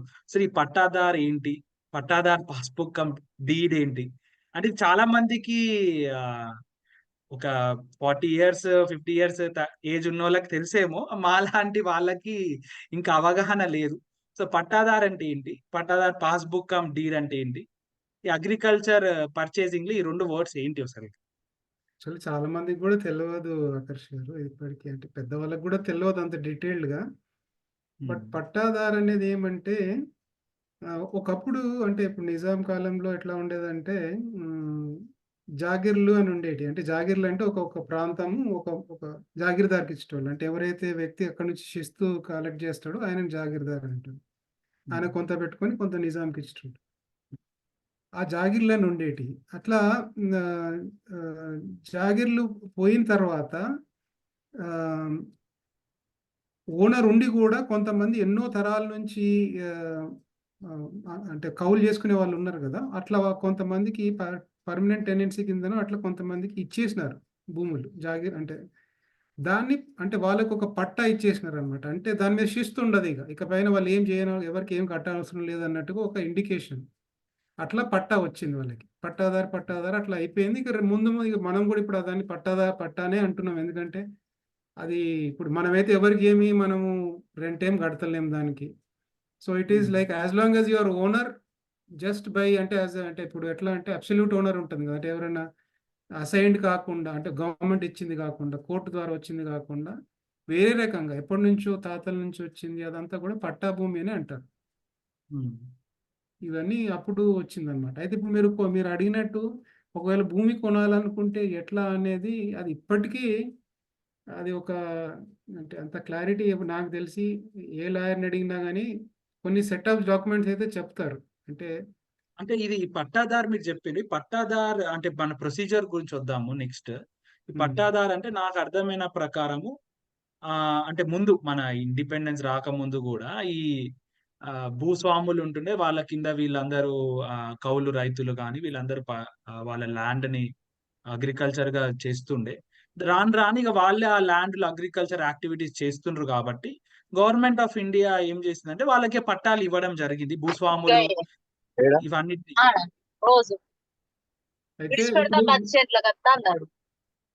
మ్యూట్ చేయండి. అయితే ఇప్పుడు ఇప్పుడు మన పాత పహానీలు చూస్తుంటే మీరు ఎట్లా ఉంటుందంటే పట్టాదారు, అనుభవదారు, తర్వాత శిస్తు అని ఉంటుంది ఒక కాలం, ఎన్ని పైసలు కట్టాలనేది. అది నాకు తెలిసి అనుభవదారు పట్టాదారు కట్టాల్సింది. ఒకసారి మీకు పట్టా వచ్చింది అనుకోండి, ఆ శిస్తు కట్టాల్సిన అవసరం లేదు. సో అదొక అంటే అప్పట్లో అదే పెద్ద ఇది కదా. సో అది అట్లా అది పట్టాదారు అది అనేది ఒక లీగల్ రైట్ కింద, అంటే ఇప్పుడు ల్యాండ్ రైట్ కింద అయిపోయింది. ఇప్పుడు నన్ను అడిగితే అది నో మోర్ రిలవెంట్. పట్టా అనేది పెద్ద రిలవెన్సీ లేదు. పట్టాదారు అనేది ఎందుకు వాడతారంటే ఏదైతే ల్యాండ్ ఈ అసైన్డ్ కాకుండా, ఇంకా ఏది ఆప్షన్ ద్వారా కాకుండా, ఇంకే రకంగా కాకుండా తరతరాలుగా బై రైట్ వస్తున్నది పట్టా కింద ఇప్పుడు మనం పరిగణిస్తున్నాం ఒక రకంగా. మరి పట్టాదార్ పాస్బుక్ కమ్ టైటిల్ డీడ్ అంటే అదేంటి? అంటే అది యాక్చువల్లీ అది ఒక రకంగా అంటే అది అలవాటు పడిపోయిందని అట్లా వచ్చేసిందేమో. ఎందుకంటే చట్టం పేరు పట్టాదార్ పాస్బుక్ యాక్ట్ అని ఉండేది, ROR యాక్ట్ అంటే ముందు. సో అట్లా ఇది ఏమైందంటే అది పట్టాదారు యాక్ట్ కింద వచ్చింది కాబట్టి పట్టాదారు పాస్బుక్ అనేది అట్లానే అయిందని నాకు అనిపిస్తుంది. సో ఇప్పుడు అందుకనే ఇప్పుడు మీకు చూడండి, ఇప్పుడు కొంతమందికి ఏంటంటే చెట్ల పట్టా అని ఉంటుంది. బట్ అది కూడా పట్టా పుస్తకమే ఒక రకంగా. బట్ అది మరి ఇప్పుడు వాళ్ళకి అమ్ముకునే హక్కు వచ్చిందో లేదో నాకు తెలియదు, కానీ వాళ్ళకు అంటే అనుకోకుండా నేను ఒకటి చూడడం జరిగింది, చెట్ల పట్టా రికార్డు మా ఊర్లో. దాంట్లో అయితే కోఆర్డినేట్స్ అన్ని క్లియర్గా మెన్షన్ చేస్తూ ఇచ్చినారు. అంటే అది కొత్తగా మొదలైంది కాబట్టి లక్కీగా మెయింటైన్ చేస్తున్నారు, ఒక రకంగా మంచిది అది. సో వాళ్ళకు కూడా పట్టా, అది కూడా ఒక రకమైన పట్టానే, చెట్ల పట్టా. అది కూడా పట్టా పాస్బుక్ అనే అంటారు. మరి కొంచెం ఇది మేబీ కొంచెం ఇంకొంచెం ఎక్స్పర్ట్స్ అడిగితే మనకు కొంచెం క్లారిటీ రావచ్చు దీనికి. ఓకే. అంటే పాస్‌బుక్ లో వాళ్ళ వాళ్ళ ఏ ల్యాండ్ అయితే వాళ్ళ పేరు మీద ఉందో దాని ఇన్ఫర్మేషన్ ఉంటదని చెప్తున్నారు మీరు. పట్టాదార్ పాస్‌బుక్ కమ్ టైటిల్ డీడ్‌లో. ఓకే. సో ఇప్పుడు అగ్రికల్చర్ కొనడానికి గల ప్రొసీజర్ గురించి, అగ్రికల్చర్ ల్యాండ్ కొనడానికి గల ప్రొసీజర్ అంటే రిజిస్ట్రేషన్ ఎట్లా చేపియాలి, మ్యుటేషన్ ఎట్లా చేపియాలనేది మన ఆర్ఓఆర్ యాక్ట్ 2024 ఉందా? దాని గురించి డీటెయిల్‌గా? దాని గురించి ఉండదు. ఆర్ఓఆర్ ఏంటంటే ఇట్స్ ఓన్లీ రికార్డ్స్, అంటే రికార్డ్స్ గురించే. మీకు రైట్ ఎట్లా వస్తుంది అనేది ఆర్ఓఆర్ మాట్లాడదు. ఆర్ఓఆర్ ఏం చెప్తుందంటే మీకు రైట్ వచ్చిన తర్వాత మీ రికార్డు, అంటే మీరు సరైన హక్కుదారని రికార్డులు అప్డేట్ చేయడం ఎట్లా, ఎవరు చేయాలి, దాని మీద ప్రాబ్లమ్స్ ఉంటే ఏం చేయాలి అనేది చెప్పడమే ఆర్ఓఆర్ యాక్ట్. మీకు హక్కు ఎక్కడి నుంచి వస్తుంది, ఎట్లా తెచ్చుకోవాలనేది ఆర్ఓఆర్ యాక్ట్ చెప్పదు. ఇప్పుడు మీరు చూసిన ప్రకారం ఆర్ఓఆర్ 2024లో మరి దాంట్లో ఎలాంటి సమస్యలను మీరు చూస్తున్నారు? అంటే ఓకే. ఈ మ్యుటేషన్ లో గానీ, Yeah. మెయింటెనెన్స్ గానీ దాంట్లో దాని చెప్తాను. గురించి మీరు అయితే ఇప్పుడు చాలా మటుకు అంటే అంత ముందు కూడా చాలా సమస్యలు ఎట్లా వచ్చినాయి అంటే ఈ ఎంట్రీస్ దగ్గరనే, రికార్డ్స్ దగ్గరనే కదా వచ్చింది. అంటే సివిల్ తగాదా వేరు, రికార్డ్స్ వల్ల సమస్యలు వచ్చినాయి వేరు. రికార్డ్స్ సమస్యలు కూడా చాలానే ఉన్నాయి. ఇప్పుడు రికార్డ్ సమస్యలు ఎందుకు వచ్చినాయి అంటే ఎవరైతే ఆ రికార్డ్ ఎంటర్ చేస్తున్నారో తహసీల్దార్ కానీ లేకపోతే ఆర్డీఓ కానీ, వాళ్ళ సొంత ఇదేమంటారు డిస్క్రిషన్తో చేస్తున్నారు, అంటే వాళ్ళ సొంత పరిజ్ఞానంతో చేస్తున్నారు. ఓకే, అది ఒక రకంగా అది వాళ్ళ అధికారం. అది ఇంకా ఇట్లా దానికి సంబంధించిన రూల్స్ అంతకుముందు కూడా ఏం లేవు. ఇప్పుడు కొత్తగా కూడా వీళ్ళు ఏం ఎక్కడ రాయలేదు నాకు తెలిసి. ఆర్ఓఆర్ చట్టం ఆ రూల్స్ మొదలుపెట్టి తర్వాత ఏం చేయాలనేది డిఫైన్ చేస్తే, యాక్చువల్ చట్టంలోనే అది పెట్టి అధికారి ఎవరు, ఏ టైము, ఎట్లా అనేది తర్వాత రూల్స్ చేస్తే బాగుండేదని నా అభిప్రాయం. ఎందుకనంటే ఏమైందంటే ఇప్పుడు ఈ సవరణల కోసం మనం ఎప్పుడైతే అర్జీ పెట్టుకుంటామో దానికి సంబంధించిన రూల్స్ ఎప్పుడూ లేవు నాకు తెలిసి. ఇప్పుడు కూడా వాళ్ళు అంటే చేస్తామంటున్నారు, కానీ అది చట్టంలో పెడితే బాగుండేది. దానివల్ల ఏమవుతుందంటే నాకు తెలిసి ఒకవేళ అది రూల్స్ సరిగ్గా రాకపోయి ఉంటే ఇప్పుడు వాళ్ళ ఇష్టారీతిన నిర్ణయాలు తీసుకునే అవకాశం ఉంటుంది. వాళ్ళ ఇష్టారీతిన నిర్ణయాలు తీసుకుంటే వాళ్ళ మీద కేసులు పెట్టడానికి లేదు. ఎవరు అంటే ఇష్టారీతులు ఎవరు? తహసీల్దారు మీరు అనేది? తహసీల్దార్ కానీ ఆర్డీఓ కానీ. ఇప్పుడు నాన్ అగ్రికల్చర్ ల్యాండ్ కింద ఇంకో రిజిస్ట్రేషన్ అథారిటీ అంటున్నారు. దాని గురించిన స్పష్టత లేదు చట్టంలో ప్రస్తుతానికి. అది మనం ఫీడ్బ్యాక్లో ఇచ్చున్నాము. అయితే దాని మీద ఎందుకు స్పష్టత లేదంటే రెండు ఒక్కొక్కసారి మిక్సప్ చేస్తున్నారు. ఒకసారి తహసీల్దార్ అంటున్నారు, ఒకసారి రిజిస్ట్రేషన్ అథారిటీ అంటున్నారు. ఎందుకంటే నాన్ అగ్రికల్చర్ ల్యాండ్ గురించి ఇంకా క్లారిటీ లేదు దాంట్లో. సో ఇప్పుడు ఆ తహసీల్దార్ కానీ ఆర్డీఓ కానీ ఏదైనా నిర్ణయం తీసుకుంటున్నప్పుడు ఇప్పుడు కొత్త చట్టంలో ఏముందంటే నోటీసులు ఇవ్వాలి, అందరికీ ఎంక్వైరీ చేయాలని ఉంది. అదొకటి మంచి పని చేసినారు. చేసిన తర్వాత కూడా వాళ్ళ నిర్ణయానికి వదిలేసినారు. అట్లా కాకుండా వాళ్ళు ఎందుకు ఆ నిర్ణయం తీసుకుంటున్నారు అంటే ఇప్పుడు ప్రతివాదులు ఉంటారు కదా, ఎవరైతే మాకు ప్రాబ్లం ఉందని చెప్పిన వాళ్ళు లేకపోతే ఇంకో సైడ్ ఉన్న వాళ్ళు, వాళ్ళందరి ఆర్గ్యుమెంట్స్ రికార్డ్ చేసి నేను వీళ్ళందరి ఆర్గ్యుమెంట్లు విన్న తర్వాత నా అభిప్రాయం ఇది, ఈ చట్ట ప్రకారం, ఈ రూల్ ప్రకారం నేను నిర్ణయం తీసుకుంటున్నాను రాసి నిర్ణయం తీసుకుంటే బాగుంటుంది. లేదు ఊరికనే అంటే నేను ఇద్దరు వాదనలు విన్నాను కానీ నా నిర్ణయం ఇది అని ఊరికనే తీసుకుంటే కాదు. అట్లాంటి ఇది ఆటోమేటిక్గా చట్టంలో ఉండేటట్టు ఉంటేనే బాగుండదు. ఎందుకంటే ఆర్టీఐ యాక్ట్లో అలా ఉంది క్లియర్గా. ఆర్టీఐ యాక్ట్ మీరు చూస్తే ఫస్ట్ అప్పీల్‌లో వాళ్ళు హియరింగ్ చేయాలి, రీజన్డ్ ఆర్డర్ ఇయ్యాలని ఉంటది యాక్చువల్లీ. సో, ఇది కూడా యాక్చువల్లీ అట్లా తీసుకుంటే బాగుండేదని నాకు అనిపించింది. బట్ అది లేదు. అదొక సమస్య. ఇంకో సమస్య ఏమంటే ఇప్పుడు వ్యవసాయేతర భూమికి అంటే ఇప్పుడు ఇళ్ల స్థలాలకి దీంట్లో ప్రావిజన్ ఉంది. దానికి కూడా భూదారు ఇస్తారు. అంటే వీళ్ళు ఇప్పుడున్న సదుపాయం అంటే ప్రొవిజన్ ప్రకారం. అంటే ఇప్పుడు మరి దానికి దానికి సంబంధించిన మ్యుటేషన్ పద్ధతులు పంచాయతీరాజ్ చట్టం 2018 దాని ప్రకారం చేస్తామన్నారు. కానీ దాంట్లో కూడా డీటెయిల్స్ లేవు. 2018 దాన్ని అమెండ్ చేసి 2021 అమెండ్ చేసినారు. దాంట్లో వ్యవసాయేతర భూమి గురించి కొంచెం ఉంది కానీ అది సరిపోదు. దాంట్లో క్లారిటీ లేదు. దానికి సంబంధించిన ఇంకొంచెం స్పష్టత ఇచ్చుంటే బాగుండేది. ఎందుకంటే సమస్యలన్నీ అక్కడనే ఉన్నాయి. ఇప్పుడు మనం ఏదైతే సమస్యను సాల్వ్ చేద్దాం అనుకుంటున్నారో దానికి స్పష్టత లేకుండా జస్ట్ మీరు దాన్ని ఫాలో అవ్వండి అంటే అది బాగుండదు. అంటే నాకు అర్థం కాలేదు. ఏం సమస్య? ట్రాన్స్ఫర్ గురించి అంటారా? మ్యుటేషన్? మ్యుటేషన్. ఇప్పుడు ఊర్లో దానికి ఎట్లా అంటే ఇప్పుడు ఫస్ట్ టైమ్ ఇప్పుడు జనరల్‌గా ఏమైతదంటే ఇప్పుడు మీరు ఎస్ఆర్ఓ దగ్గరికి పోయి రిజిస్టర్ చేసుకోవచ్చు. ఎప్పుడు చేసుకోవచ్చు? ఆల్రెడీ ఒకసారి ఎస్ఆర్ఓ రికార్డ్‌లో ఉంటే మీరు రిజిస్టర్ చేసుకోవచ్చు. ఇప్పుడు మీరు ఎప్పుడో 60ల్లో మన తాతలు ఎవరో కొన్నది భూమిని మీరు అట్లనే అనుభవిస్తున్నారనుకోండి. ఇప్పుడు మీరు ఇంకెవరికో అమ్మేద్దాం అనుకుంటున్నారు. ఇంకెవరికో చేద్దాం అనుకుంటున్నారు. దానికి ఎట్లా ప్రొసీజర్ అనేది ఇప్పటికీ ఎక్కడ క్లారిటీ లేదు.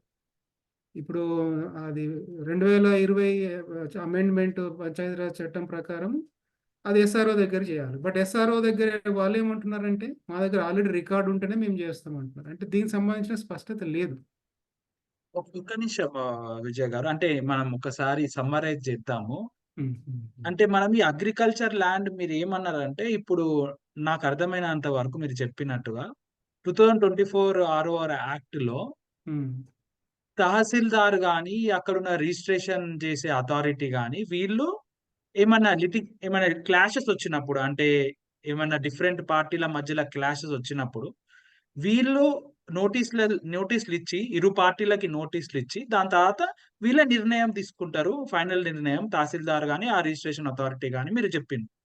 మరి ఆ నిర్ణయం ఎట్లా తీసుకుంటారు? ఏ గైడ్ లైన్స్ ఆధారితంగా తీసుకుంటారు అనేది ఆ గైడ్ లైన్స్, రూల్స్ అనేటివి ఇన్ ద ROR 2024 యాక్ట్‌లో లేదు. వాళ్ళు రాయలేదు అని మీరు చెప్తున్నారు. అవును. ఆ రూల్స్ అనేది ఒక దగ్గర మీరేమన్నారు వాళ్ళు ఫార్ములేట్ చేస్తారు అని చెప్పారు ముందు. రానున్న కాలంలో ఫార్ములేట్ చేస్తారని. కానీ మీరు ఇంకొకటి చెప్పిందనే రూల్స్ అనేది పాలిసీ లోపలనే పెడితే బావుంటది. మళ్ళా ఫార్ములేట్ చేసినప్పుడు అది ఎలా ఫార్ములేట్ చేస్తారో మనకు తెలీదు.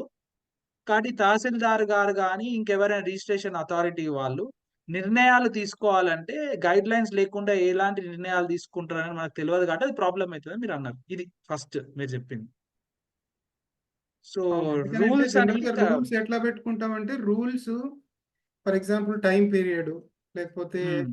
ఏ ఆఫీసరు ఎన్ని రోజుల్లో దాన్ని చేయాలి. ఇవన్నీ రూల్స్‌లో పెట్టుకోవచ్చు. ఎందుకంటే మనం కావాల్సినప్పుడు మార్చుకోవచ్చు ఈజీగా.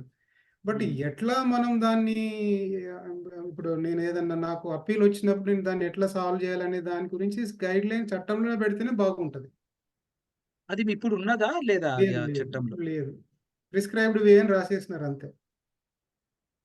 ప్రిస్క్రైబ్డ్ వే అని అంటే వాళ్ళకి ప్రిస్క్రైబ్డ్ అనేది ఎక్కడా లేదు. దానికి వాళ్ళంటే నేను చదివింది ఏందంటే న్యూస్ పేపర్‌లో దానికి హ్మ్. సంబంధించిన రూల్స్ తర్వాత వస్తాయని అంటున్నారు. ఓకే. ఓకే. సో, ఇంకొకటి ఇప్పుడు అగ్రికల్చర్ ల్యాండ్ గురించి మీరు మాట్లాడిండ్రు. ఇది ప్రాబ్లమ్ ఉంది ROR చట్టంలో. రూల్స్ అనేది ఇంకా ఫార్ములేట్ చేయకముందే ఓన్లీ చట్టము ఒక ఫ్రేమ్‌వర్క్ లాగా పెట్టింది గానీ రూల్స్ అనేది ఇంకా హ్మ్. రాయలేదక్కడ. తహసీల్దార్ గారు గాని ఎవరు ఎట్లా నిర్ణయాలు తీసుకోవాలి, ఏ ప్రాసెస్ ఫాలో అవ్వాలనేది లేదు. రూల్స్ లేదు. అనేది మళ్ళా ఫార్ములేట్ చేస్తారింకా. హ్మ్. సో, అది అగ్రికల్చర్ ల్యాండ్ వరకు అనుకుంటే, నాన్ అగ్రికల్చర్ ల్యాండ్‌కి మరి ఎట్లాంటి రూల్స్ ఫాలో అవ్వాలంటే, మీరు ఈ తెలంగాణ పంచాయతీ రాజ్ యాక్ట్ అన్నారు. మరి దాంట్లో ఉన్నదా? నాన్ దాంట్లో అగ్రికల్చర్ ల్యాండ్‌కి? ఒకటే ఒక పేరా 3 లైన్‌ల పేరా ఉంది. 3 హ్మ్. లైన్‌ల పేరా మీరు 4, 5 రకాలుగా మ్యూటేట్ అయ్యే ప్రాపర్టీ గురించి ఏం చేయగలుగుతారు మీరు? అది కూడా హ్మ్. చాలా ఓపెన్‌గా వదిలేసినారు దాన్ని. ఇప్పుడు విలేజ్ లెవెల్‌లో చేయాల్సిందేందంటే మీకు చిన్న ఒక ఉదాహరణ చెప్తాను మీకు. హ్మ్. ఆహ్, ఒక వ్యక్తి తాను సొంతంగా కొనుక్కున్న ఒక ఇళ్ల స్థలం ఉందనుకోండి ఊర్లో. 60లో కొనుక్కున్నాడది. 65, 70లో కొనుక్కున్నాడనుకుందాం. 90లో చనిపోయినాడాయన. ఓకే. 90లో చనిపోయినప్పుడు వాళ్ళు అంటే ఆ కుటుంబం డెత్ సర్టిఫికేట్ కూడా తీసుకున్నారు. ఓకే. ఇప్పుడు 60లో కొనుక్కున్నప్పుడు ఏమైందంటే అప్పుడు ఈ అంటే అంటే చిన్న కాగితం మీద రాసుకునేటోళ్ళు ఊర్లో పంచాయతీలో చెప్పేస్తే అయిపోయేది. ఓకే. ఇప్పుడు 90లో చనిపోయినప్పుడు దానికి సంబంధించిన డెత్ రికార్డ్ అవన్నీ ఊర్లో చేయించుకున్నారు వాళ్ళ కుటుంబం. అయితే ఇప్పుడు వాళ్ళు కుటుంబం అప్పుడు ఆయన బతుకున్న టైంలోనే ఆయన ఒక పత్రం రాసి ఎవరికి ఎట్లా చెందాలని రాసి చనిపోయింది.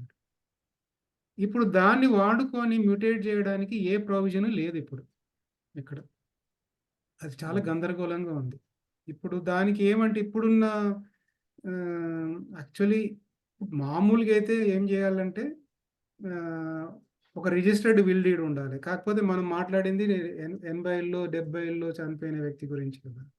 దానికి రిజిస్టర్డ్ విల్ డీడ్ ఎప్పుడు కుదురుతుంది? ఇవన్నీ చూసుకొని వాటికన్నిటికీ ఒక సదుపాయం ఇచ్చుంటే బాగుండేది. ఎందుకంటే విలేజ్ ప్రాపర్టీస్ అన్నీ కూడా ఓల్డ్ ప్రాపర్టీస్. 56 ఏళ్ల ప్రాపర్టీస్ ఉండుంటాయి. వాటికి ఒక ప్రావిజన్ ఆలోచించి ఇట్లా ఉంటే ఇది ఇట్లా చేసుకుంటే బాగుంటుందని చెప్పుంటే బాగుండదు. అన్ని ఓపెన్‌గా వదిలేసినారు. అంటే నాకు నాకు మీరు చెప్పింది అర్థం. విల్ డీడ్ అంటే వీలునామా. వీలునామా ఉంటే దాని ప్రకారము వాళ్ళ మళ్ళీ ఆ ఆహ్, వీలునామా కూడా రిజిస్టర్ అయి ఉండాలనేది ఇప్పుడు కొత్తగా హ్మ్. వస్తున్న ఇదనమాట. అప్పట్లో రిజిస్ట్రేషన్ అవన్నీ ఎక్కడ జరిగినాయి.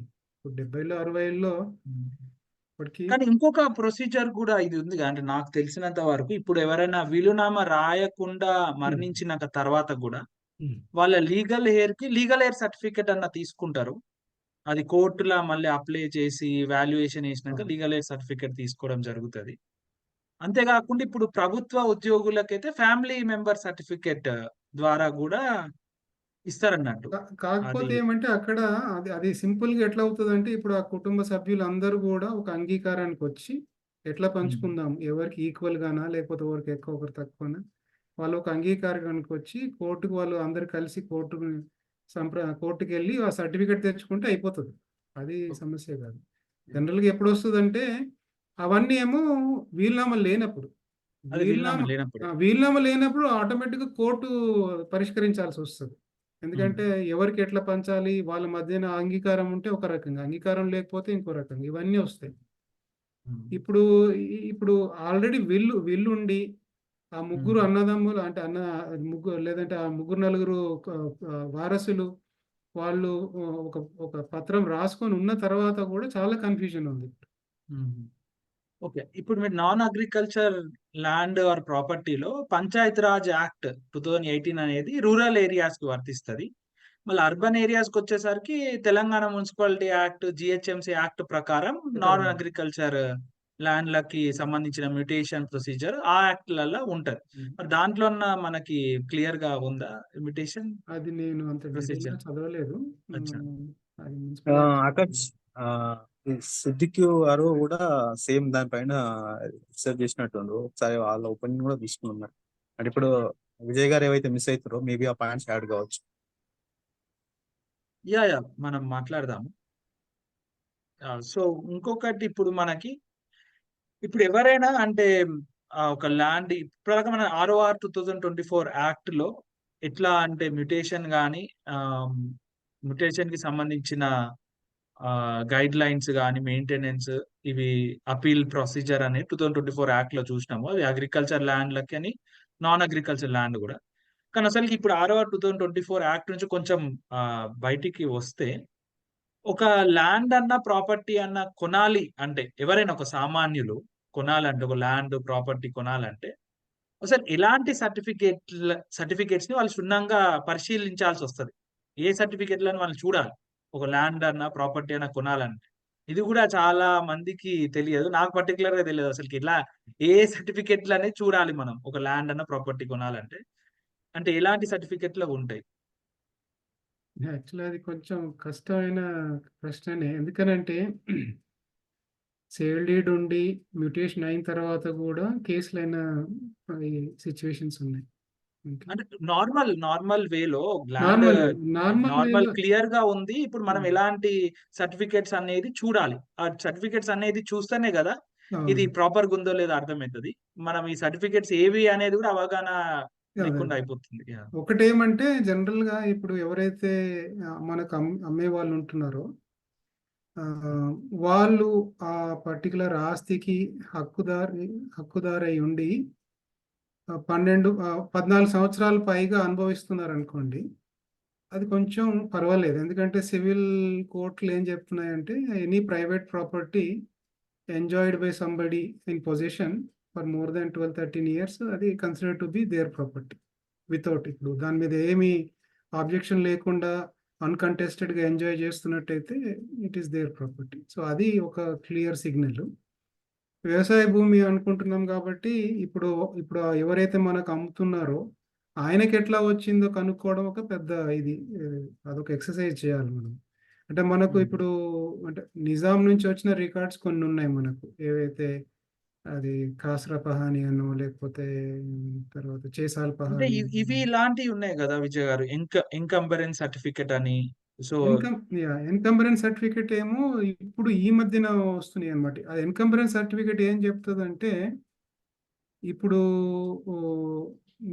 అది అంటే మోస్ట్లీ ఐ థింక్ 1983 తర్వాతనే 1983 జరిగిన ట్రాన్సాక్షన్స్ ఏవైతే ఉన్నాయో ఆ ట్రాన్సాక్షన్స్లో ఇప్పుడు మనం కొనబోయే ఆస్తి ఏ రకంగా ఉంది, అది ఆల్రెడీ ట్రాన్సాక్ట్ అయ్యి ఇంకోరి పేరు మీద ఉందా, లేదంటే ఎవరైనా ఇప్పుడు జనరల్గా ఈసీ దగ్గరికి వెళ్ళినప్పుడు ఏమవుతుందంటే జనరల్గా ఎస్ఆర్ఓకి కోర్టు నుంచి వచ్చిన నోటీసులు అందుతాయి కాబట్టి ఆల్రెడీ ఆ ఎస్ఆర్ఓ దగ్గర రిజిస్టర్డ్ డాక్యుమెంట్ అయి ఉంటే దానికి సంబంధించిన ఇన్ఫర్మేషన్ ఉంటుంది, అప్పుడు ఈసీలో బయటపడుతుంది.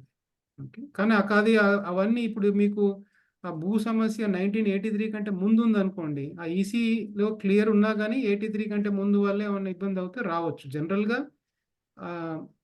ఈ 83 నుంచి ఏ ఆబ్జెక్షన్ లేకుండా ఎంజాయ్ చేస్తున్నారంటే ఇట్ ఈస్ ఫైన్ ఒక రకంగా. ఎందుకంటే సివిల్ కోర్ట్స్ ఏం చెప్తున్నాయంటే anything if somebody is enjoying and occupying for more than 12-13 years it is their property ఒక రకంగా. ఓకే, అయితే ఇక్కడ సద్దిక్ గారు ఉన్నారు. సద్దిక్ గారు మరి ఎక్స్ప్లెయిన్ చేస్తా అంటున్నారు. మరి చెప్పండి ఓకే, సార్. సద్దిక్ గారు మీరు ఉన్నారా? ఉన్నారు. నేను ఏం చేస్తానంటే I'm pertaining to only the new ROR act ముసాయిదా. మిమ్మల్ని నేను ఒక నిమిషం, అంటే నేను మిమ్మల్ని హైలైట్ చేస్తాను. ఒక్క నిమిషం ఆగండి. అంటే మేము ఇక్కడ చేయాల్సిందంటే బేసిక్స్ నుంచే అందరికి ROR అంటే అక్కడ నుంచి తీసుకొని వచ్చి నేను విన్నాను Yeah. ఆకాష్ గారు, నేను చెప్పండి. బిగినింగ్ నుంచి ఉన్నాను, Yeah. నేను విన్నాను. ఇప్పుడు మనం ఏం లేదు, డైరెక్ట్ గా ఏం చేద్దామంటే అక్కడికి వచ్చినప్పుడు డైరెక్ట్ గా ముసాయిదాలోకి వెళ్ళిపోదాము. ఒక 15 నిమిషాలు ముసాయిదాలోకి వెళ్ళిపోతే ఏం జరుగుతుందంటే ఇప్పుడు మనం అనుకున్న హిస్టరీ ఇట్లా అవన్నీ ఏమన్నా అవసరమైన పాయింట్స్ అన్ని కూడా వచ్చేస్తాయి. అయితే ఇప్పుడు నిజంగా కూడా చర్చ అనేది జరుగుతుంది. ఇప్పుడు కొన్ని ఏం జరుగుతుందంటే ఇప్పుడు ముసాయిదాలోకి వెళ్ళామనుకోండి, డైరెక్ట్ గా వాళ్ళు గవర్నమెంట్ వాళ్ళు ముసాయిదా ఇచ్చారు మనకి. ముసాయిదా అని చెప్పి ఏమన్నారంటే ఈ ముసాయిదా ప్రకారం మేము చట్టం చేస్తున్నాము అని చెప్పారు. దాంట్లో పబ్లిక్ ఒపీనియన్స్ అడిగారు. పబ్లిక్ ఒపీనియన్స్ 23వ తారీఖు వరకు తీసుకున్నారు. యాక్చువల్ ముసాయిదాలో ఏముందో మనం చూసుకుంటూ పోతే మీరు అన్ని కూడా హైలైట్ అవుతాయి. ఇప్పుడు మనం చెప్పుకునే అన్ని కూడా మాట్లాడే కూడా ఒకసారి ముసాయిదా అయిన తర్వాత ఏమవుతుందంటే అందరిలోకి వెళ్ళిపోతుంది. వెళ్ళిపోయిన తర్వాత మళ్ళీ చర్చ జరుగుతుంది కదా, ఆ చర్చలో మనం విద్దాం అందరు ఏమేం చెప్తారో అనేది. మళ్ళీ ఒకసారి ఉన్న వాళ్ళంతా కూడా వింటారు. మరి నేను కూడా కూర్చొని వినొచ్చు. ముందు ఈ అసలు యాక్చువల్ గా మీరు స్క్రీన్ షేర్ చేద్దాం అనుకుంటున్నారా? నేను ROR చేయమంటారా? నేను స్క్రీన్ షేర్ చేస్తాను. నేను డ్రాప్ చేస్తుంది అంటే ROR ఉంటుంది. ROR యాక్ట్ లోనే ఏం చేస్తానంటే ROR యాక్ట్ లోనే ఎక్కడెక్కడ కావాలో అక్కడ బోల్డ్ గా నేను షేర్ చేస్తాను. ROR యాక్ట్ ముసాయిదానే అట్లాగే ఉంచి ఎక్కడెక్కడ కావాలో మనం కరెక్షన్స్ ఎక్కడెక్కడ ఉన్నాయో అది రాస్తాను. మీకు నేను స్క్రీన్ షేరింగ్ రైట్స్ ఇచ్చాను. ఓకే, రైట్, స్టార్ట్ అవుతుందండి. ఇక చూడండి, నేను అందరికి కూడా పంపించాను. ఇది మీరు అందరు కూడా చూసుకోవచ్చు. మీకు లింక్ లో పంపించాను అందరికి కూడా. మీరు షేర్ చేస్తున్నారా? అందరికి షేర్ చేశాను. అందరికి అంటే ఇక్కడ ఈ డాక్యుమెంట్ చాట్ లో గూగుల్ డ్రైవ్ లింక్ ఇక్కడ ఉన్న వాళ్ళందరికీ కూడా గూగుల్ డ్రైవ్ లో అందరికి కూడా పంపించాను. ఇది నా లెటర్ నేను సబ్మిట్ చేసింది. ఇక ఇది మన ఫౌండేషన్ నుంచి మేము 22nd రోజు ఆగస్ట్ రోజు పంపించింది ఈ లెటర్. కనిపిస్తుంది అందరి ప్రాబ్లం ఉందా? కనిపిస్తుంది. కనిపిస్తుంది. మీ వీడియో నేను ఆఫ్ చేశాను. అంటే టెక్నికల్ గా ఇంపట్లేదు సౌండ్. ఓకే మీరు వీడియో చేసి నా వీడియో ఆఫ్ చేయండి, ఏం పర్వాలేదు. మనకి ఇంపార్టెంట్ ఇది కదా. Yeah. రైట్, మనం దీనిలోకి వెళ్దాము. దీంట్లో మనం ఏంటంటే మనము ఫౌండేషన్ తరఫున 22 ఆగస్ట్ రోజు పంపించాము. అది దీంట్లో ఏం చేసామంటే, దీంట్లో ఆల్రెడీ యాక్ట్ అట్లాగే ఉంది, యాక్ట్ మధ్యలో రాసాం. యాక్ట్ మధ్యలో మనం ఉంది కాబట్టి మీకు 2 యాక్ట్ ఒకటి వస్తూ ఉంటుంది, యాక్ట్ దీనిలోనే ఉంది కాబట్టి చెప్తాను. ఫస్ట్ పేజీలో తెలంగాణ హక్కుల రికార్డు బిల్లు 2024 అని రాశారు వాళ్ళు. సేమ్ లో మనం ఏమన్నామంటే, ఇక్కడ మొదటి నేను బోల్డ్ చేసిన ఏవైతే ఉన్నాయో 1 to 8, 1 to 8 లేవు, 1 to 8 లేవు, 8 కింద ఉంది. ఈ 1 to 8 అనేది మనము ఇన్కల్కులేట్ చేయమని అడిగాము. ఎందుకంటే దీనికి యాక్చువల్ గా ఆశయాలు లేవు. ప్రతి చట్టానికి కొన్ని ఆశయాలు ఉంటాయి, లక్ష్యాలు ఉంటాయి. ఆ లక్ష్యాలను ఖచ్చితంగా రాయాలి. 2020 దాంట్లో యాక్ట్స్ లో లక్ష్యాలు ఉన్నాయి, ఇక్కడ లక్ష్యాలు రాయాలని చెప్పాము. ఆ లక్ష్యాల్లో రాష్ట్ర ప్రభుత్వం లేదా కేంద్ర ప్రభుత్వం చెందిన భూములను రక్షించుట, రెవెన్యూ పాలన అవినీతిని నిర్మూలించి మంచి అలవాట్లను పెంచుట, చురుకైన మరియు సుపరిపాలన భావనలు బాధ్యతాయుతమైన, ఇవన్నీ కూడా లక్ష్యాలు రాసేసుకున్నాం. ఈ లక్ష్యాల్లో ఏంటంటే what are the aims actually అనేది, ఈ లక్ష్యాల్లో నేను ఒక సింపుల్ గా ఒక మాట చెప్పేసి వదిలేస్తాను.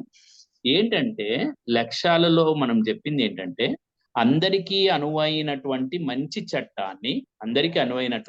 చట్టాన్ని తీసుకురావాల్సిన అవసరం ఉంది. గతంలో 2020లో జరిగిన విషయం గురించి చూసినట్లయితే, నేను రాష్ట్ర వ్యాప్తంగా అప్పుడు జరిగినప్పుడు చాలా విషయాలు బయటకు వచ్చాయి. అది తర్వాత ఏం జరిగిందంటే, ఒక ప్రజా ఎజెండాగా మారింది, ప్రజా ఎజెండా పొలిటికల్ ఎజెండాగా మారింది. పొలిటికల్ ఎజెండా లో ప్రజలు మరి వాళ్ళ నిర్ణయం వాళ్ళు తీసుకున్నారు. పొలిటికల్ ఎజెండా తర్వాత గవర్నమెంట్ ఒక కమిటీ వేసింది. ఆ కమిటీలో అసలు ఇది ఉండాలా ఉండొద్దా, ధరణి ఉండాలా ఉండొద్దా, ధరణిలో ఎలాంటి మార్పులు చేయాలనే కమిటీ వేసింది. ఆ కమిటీలో కోదండ రెడ్డి వీళ్ళను మెంబర్స్ గా చేసింది. కానీ నేను కూడా కమిటీలో మెంబర్ గా ఉండొద్దు అనుకుని బయట ఉన్నాను. అయితే ఇప్పుడు ఈ కమిటీ ఇప్పుడు వీళ్ళందరూ కలిసి ఏం చేశారంటే, ఒక ముసాయిదాను గవర్నమెంట్ కి సబ్మిట్ చేశారు. అందరికి వినిపిస్తుంది కదండి?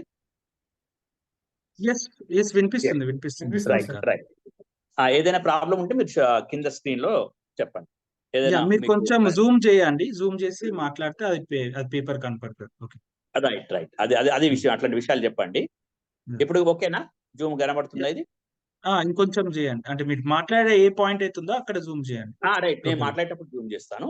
ఇప్పుడైతే ఇది మొత్తం దీన్ని ఇంకా నేను సబ్జెక్ట్ లోకి వెళ్తాను. అయితే ఇవి లేవు, వీటిని పెట్టండి అని చెప్పాను. 1, 2, 3, 4, 5, 6, 7, 8ని పెట్టండి అని చెప్పాము. ఇవి లేవు. ఇక నెక్స్ట్ కింద నుంచి ఉంది తెలంగాణ రాష్ట్రంలో హక్కుల రికార్డుకు సంబంధించిన శాసనం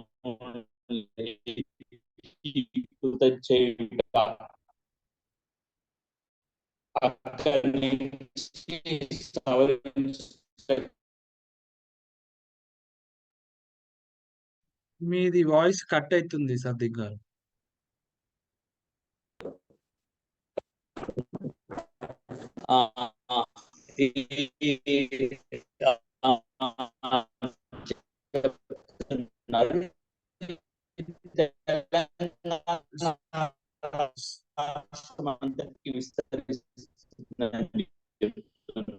సద్దిక్ గారు మీ వాయిస్ కట్ అవుతుంది, వినపడట్లేదు.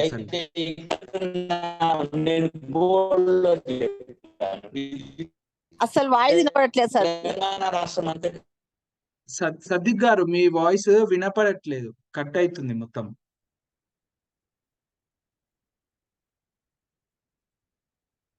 ఓకే, సద్దిక్ గారు మళ్ళీ జాయిన్ అవుతారు అనుకుంటా.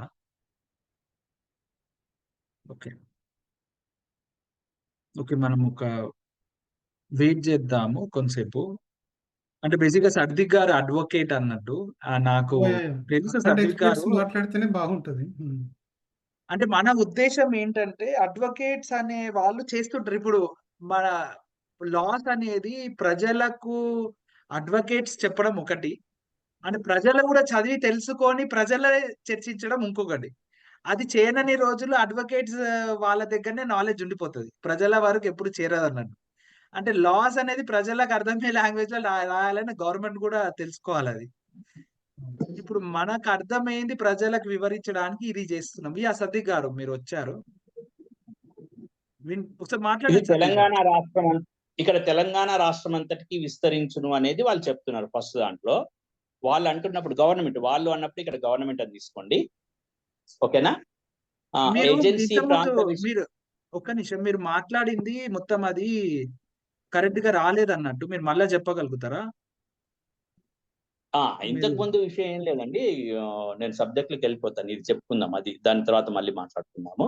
సబ్జెక్ట్ లో లక్ష్యాల గురించి అనుకున్నాం. ఆ ముందు పేజీలో ఫస్ట్ పేజీలో 1 నుంచి 8 లక్ష్యాలు లేవు. ఆ లక్ష్యాలను పెట్టండి. ఏదైనా ఒక చట్టం చేసినప్పుడు ఎందుకు చేస్తున్నారు, ఆ చట్టం ఎవరి కొరకు చేస్తున్నారు, ఏ లక్ష్య సాధన కొరకు చేస్తున్నారు తెలవాలి. ఆ లక్ష్య సాధనలో మనం చెప్పింది ఏంటంటే, ఏదైనా కానివ్వండి, గాంధీ గారు చెప్పిన ఒక విషయం చెప్తాను మీకు. మనం ఏమన్నారంటే, గాంధీ గారు ఒక ముఖ్యమైన విషయం చెప్పారు. ఏదైనా మీరు పాలకులు ఏదైనా ఒక ప్రయత్నం చేసినప్పుడు, ఒక చట్టాన్ని చేసినప్పుడు, లేదా ఒక ప్రయత్నాన్ని చేస్తున్నప్పుడు, మీరు ఆ ప్రయత్నంలో భాగంగా ముందు ఓ దేశంలోని ఒక దరిద్రుని గుర్తు తెచ్చుకోండి. అతడు ఏ విధంగా ఉంటాడో అతన్ని గుర్తు తెచ్చుకొని అతనికి ఏ విధంగా ఉపయోగపడుతుందో ఆ విధంగా చట్టాలు చేయండి అని చెప్పారు. అందుకోసం చట్టాలకు ఆశయాలు ఉండాలి, లక్ష్యాలు ఉండాలి. ఆశయం లక్ష్యం లేని చట్టాలు పనికిరావు. అందుకోసమని ఆశయాలు ఇప్పుడు మర్చిపోయారు మీరు, చట్టానికి లక్ష్యాలు ఆశయాలు అని చెప్పి ఆ ఆశయాలను పెట్టాము. ఆ ఆశయాలను మేము ఏమంటామంటే, రాష్ట్ర ప్రభుత్వం లేదా కేంద్ర ప్రభుత్వం చెందిన భూములను రక్షించాలని చెప్పినాము. రెవెన్యూ పరిపాలన అవినీతిని నిర్మూలించి మంచి అలవాట్లను పెంచాలని చెప్పాము. చురుకైన మరియు సుపరిపాలన భాగంలో బాధ్యతాయుతమైన మరియు జవాబుదారీ అయిన రెవెన్యూ పాలన అందించాలని ఈ చట్టం ఇవ్వాలని చెప్పినాము. ప్రజాహితం దృష్ట్యా అవంతరాలు లేని రెవెన్యూ పరిపాలన అందించాలని చెప్పినాము.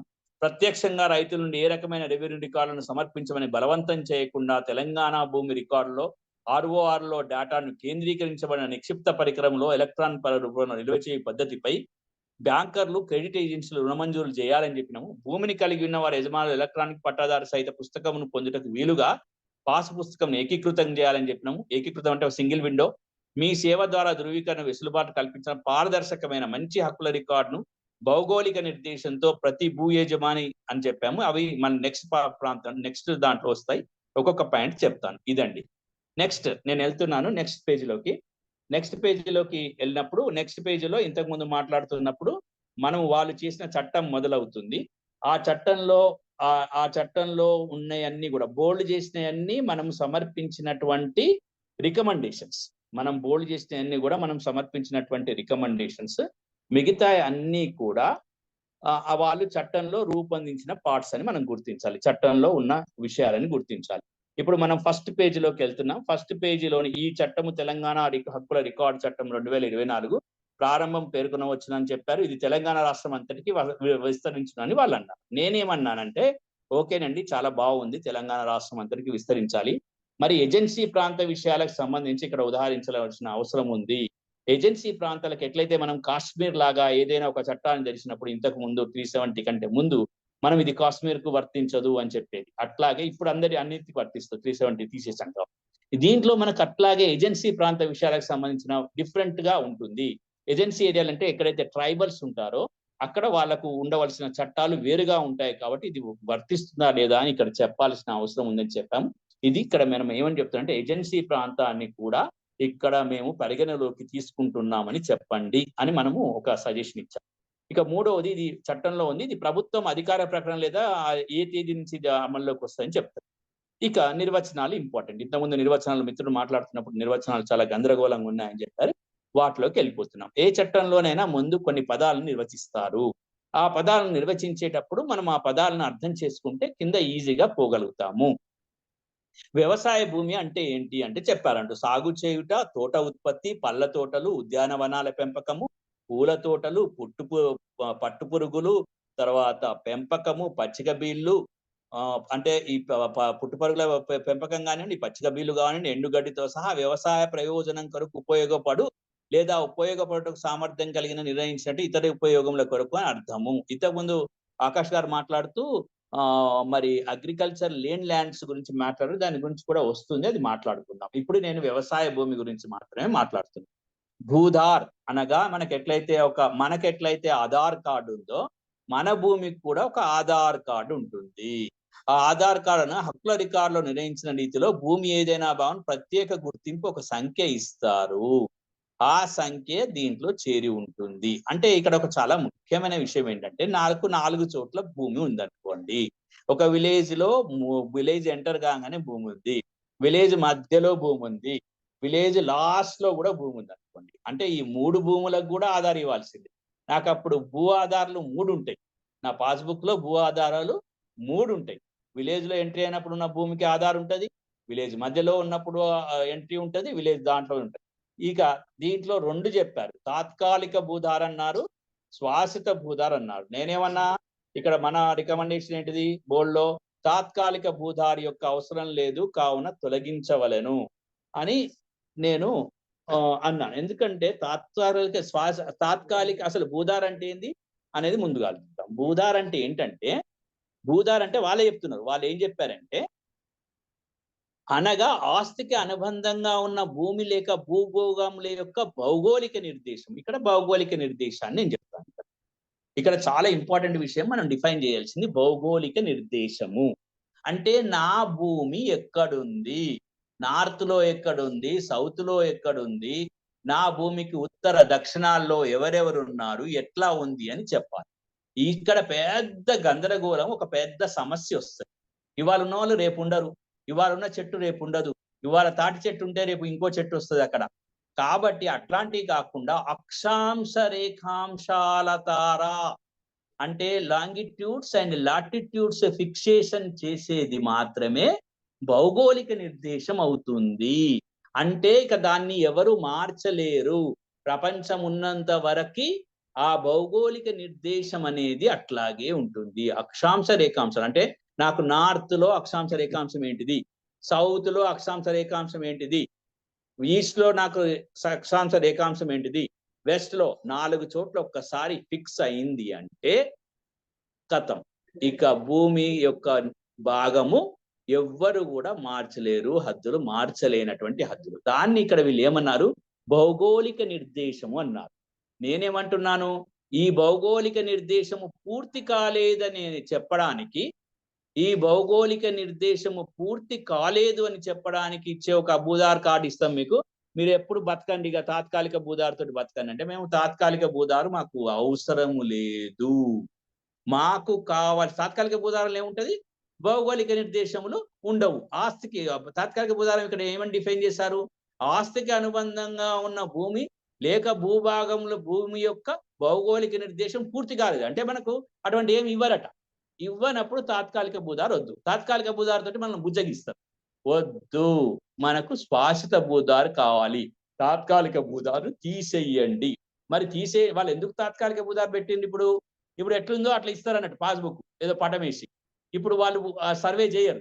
ఇప్పుడు నేను అన్నట్టు అక్షాంశ రేఖాంశాలు నా భూమికి నిర్ణయించాలి అంటే, నిర్ణయించబడాలంటే ఒక సర్వేయర్ వచ్చి నా భూమికి అక్షాంశ రేఖాంశాలు నిర్ణయించి వాటిని మరి మళ్ళా గ్రామ సభలో పెట్టి ఒక దాని ఆ మ్యాప్ కు ఒక స్టాంప్ వేసి ఇక నీది మారదు పో అని అట్లేది స్వాస్థ భూదారు. మనం అందరం కూడా స్వాస్థ భూదారు కావాలని అడగాలి అనేది ఇప్పుడు నేను బోర్డులో 2 చేశాను. బోర్డు ఏముంది ఇక్కడ, బోర్డులో చాలా ముఖ్యంగా 2 ఉన్నాయి. ఏంటి బోర్డులో, తాత్కాలిక భూదారు యొక్క అవసరం లేదు. బోర్డులో చేసినవి మన రికమెండేషన్స్. తాత్కాలిక భూదారి యొక్క అవసరం లేదు కావున దానిని తొలగించవలను మన రికమెండేషన్. ఈ చట్టము తెచ్చిన ఎన్ని సంవత్సరాల్లో పూర్తి చేయగలరో ఈ చట్టంలోనే నిర్దేశించాలని అడుగుతున్నారు. మాట్లాడొచ్చు, చెప్పండి. ఎవరైనా మాట్లాడుతున్నారా? లేదు లేదు లేదు, కంటిన్యూ. సతీ గారు మీరు మనం ముందుకు వెళ్దాం, ఇంకా చాలా ఉంటాయి కదా, టైం లేదు. రైట్ టకటక వెళ్దాం. ఈ చట్టం తెచ్చిన ఎన్ని సంవత్సరాలు పూర్తి చేయాలి. నెక్స్ట్కి వెళ్ళేసి టకటక వెళ్ళిపోదాము. భూధార్ కార్డు అనగా హక్కుల రికార్డులో ఉన్నటువంటి భూభాగంలో వివరిస్తూ తయారు చేసిన, ఉత్పాదించిన, నిర్ణయించిన నమూనాలో ఎలక్ట్రానిక్ రూపంలో నిర్వహించిన దస్తావేజు అని అర్థము. 6 పోర్టల్ అంటే ఇప్పట్లాగానే ఉంటదట. ఇప్పుడు ఏదైతే ధరణి ఉందో అట్లాగే ఉంటది అని 6 పోర్టల్ అంటుండ్రు. దాన్ని మేము ఏమంటే ఉండనివ్వండి, దానికి మీ ఇష్టం వచ్చిన పేరు పెట్టుకోండి. 6 పోర్టల్ అనగా హక్కుల రికార్డును నిబంధించి, ఇది ప్రభుత్వం నుంచి ఏదైనా పేరుతో పిలుస్తారు, మీ ఏ పేరుతో పిలవండి, మాకు పేర్లతో పిలవడంలో ప్రాబ్లం లేదు, మాకు కావాలి మనకు అనేది నేను మీతో సమర్పిస్తున్నాను. ఇక ధృవీకరించిన ప్రతి లేదా మనకు ఇవ్వాలి కాబట్టి అది సమాచార హక్కు చట్టం ద్వారా కూడా ఇచ్చిన ధృవీకరణ పత్రం కూడా చెల్లుతుంది అని చెప్పాలి అని చెప్పినాను. ఇక్కడ ముఖ్యంగా కమిషనరు, పరపతి ఏజెన్సీ, కమిషనర్ అంటేనేమో మనకు CCLA కమిషనరు, పరపతి ఏజెన్సీ అంటేనే మనకు అప్పులు ఇచ్చేటోళ్ళు, జిల్లా కలెక్టర్ ఏమో జిల్లా కలెక్టర్ను వాళ్ళు డిఫైన్ చేస్తారు. అదే సేమ్ జిల్లా కలెక్టర్ అంటే వాళ్ళు ఎవరైతే CCLA చెప్తారో వాళ్ళంటే ఇప్పుడు ఉన్న జిల్లా కలెక్టరే. ప్రభుత్వము అంటే తెలంగాణ ప్రభుత్వము. గ్రామ కంఠము అంటే ఆబాది, గ్రామ కంఠము అంటే ఆబాది లేదా గ్రామ స్థలము అని అర్థము. ఇది ఇంపార్టెంట్ అండి. గ్రామ కంఠము, గ్రామనాదము, ఆబాది. ఇంతకుముందు మన ఆకాష్ గారు చెప్పుకుంటూ మనకు ఆబాది అనే గ్రామ స్థలం ఉంది కదా, ఇది నాన్ అగ్రికల్చర్ ల్యాండ్ అండి. దీని గురించి మళ్ళీ మాట్లాడుకుందాం. నెక్స్ట్ లోకి వెళ్తే భూమి అనగా వ్యవసాయ భూమి, వ్యవసాయేతర భూమి, ఆబాది. ఇక్కడ భూమిలో మీరు చాలా ఇంపార్టెంట్ మనం అందరం మాట్లాడుకోవాలి. ఇక్కడ భూమి అంటే వ్యవసాయ భూమి అంటేనేమో మాట్లాడుకున్నాం, ఇది వ్యవసాయ భూమికి వర్తిస్తుందా లేదా అనేది మాట్లాడుకున్నప్పుడు ఇక్కడ పైన ఇది తెలంగాణ రాష్ట్రం అందరికి వర్తిస్తుందని చెప్పినాం, కానీ వ్యవసాయ భూమికే వర్తిస్తుందని కానీ ఈ యాక్ట్ లో భూమికే వర్తిస్తుందని చెప్పలేదు. భూమి అంటే వ్యవసాయ భూమి వస్తుంది, వ్యవసాయేతర భూమి వస్తుంది, ఆబాది వస్తుంది, గ్రామకంఠం వస్తుంది. కాబట్టి అన్ని కూడా దీంట్లోకి వస్తాయి అని చెప్తున్నారు. గుట్టలు, నదులు, కుంటలు దీంట్లో చేర్చలేదు. ఎందుకు చేర్చలేదు అంటే వాళ్ళు ఏం చేసిందంటే గుట్టల్ని ఇష్టం వచ్చినట్టు తోడుకుందాం, నదుల్ని ఇష్టం వచ్చినట్టు వాడుకుందాం, కుంటల్ని కబ్జా చేద్దాం, కుంటలు లేకుండా చేద్దాం అనేది వాళ్ళది అయి ఉంటది. కాబట్టి మనం రికమెండేషన్ ఏం చేస్తుంటే భూమితో పాటు గుట్టలు ఉన్నాయి, నదులు ఉన్నాయి, కుంటలు ఉన్నాయి, అన్ని కూడా రావాలి, అన్ని కూడా పెట్టాలి. ఇక మ్యుటేషన్ అనే ప్రధాని వాళ్ళు ఏం నిర్ణయించిందంటే ఏదైనా పద్ధతి అధికార పత్రం ద్వారా వ్యవసాయ భూమి లేక దాని యొక్క భూభాగంలో హక్కును బదిలీ చేయుట వల్ల హక్కుల రికార్డులో నమోదు చేయు మార్పు అంటే ప్రతిదీ ఇక్కడ చాలా ఇంపార్టెంట్. ఇక్కడ ఒక ముఖ్యమైన విషయాన్ని మీకు వివరించదలిచాను. ఆ వివరించవలసిన విషయం ఏంటంటే మ్యూటేషన్ అంటే ఏమిటి? ఆస్తి బదలాయింపు జరుగుతుంది. ఒకరు కొన్న తర్వాత మరొకరికి ఆస్తి బదలాయింపు ట్రాన్స్ఫర్ ఆఫ్ ప్రాపర్టీ యాక్ట్ కింద జరిగిన తర్వాత దానిని తీసుకొచ్చి మన దగ్గర ఉండే ఒక రికార్డు పుస్తకంలో రాసుకోవడం. ఇప్పుడు ఇక్కడ మనకి ఏమని చెప్పారంటే ముందు వస్తుంది ఈ చట్టంలో ప్రతి గ్రామంలో 2 పుస్తకాలు ఉంటాయి. ఆ 2 పుస్తకాలలో మొదటి పుస్తకము పేరు వ్యవసాయ భూమి హక్కుల రికార్డు పుస్తకము, ఇంకొక పుస్తకము పేరు వ్యవసాయేతర హక్కుల రికార్డు పుస్తకము.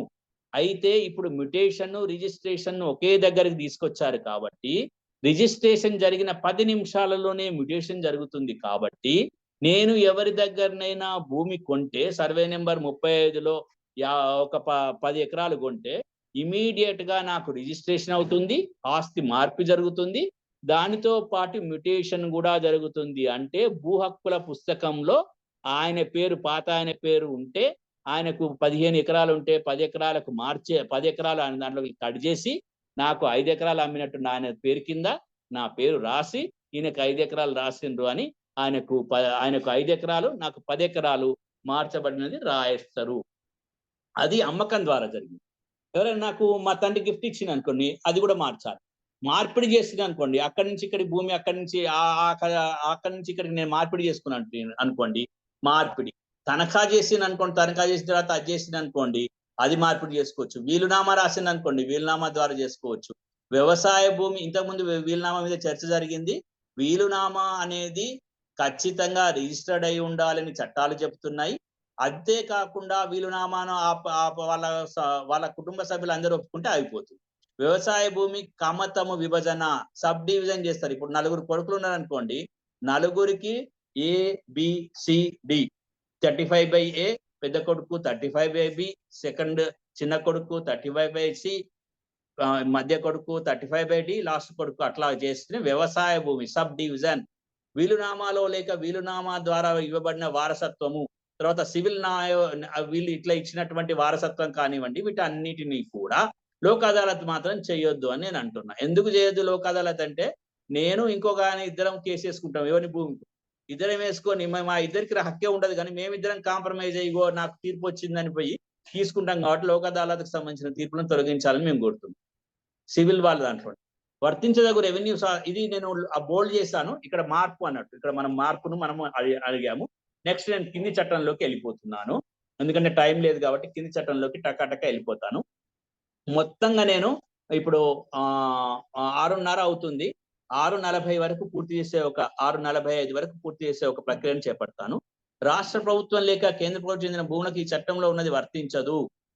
అంటే రాష్ట్ర ప్రభుత్వం లేక కేంద్ర ప్రభుత్వం చెందిన భూములకు అంటే ప్రభుత్వ భూములకు ఉన్నది మనం కొనడం కానీ మనం వాళ్ళని చేసుకోవడం కానీ ఉండదు.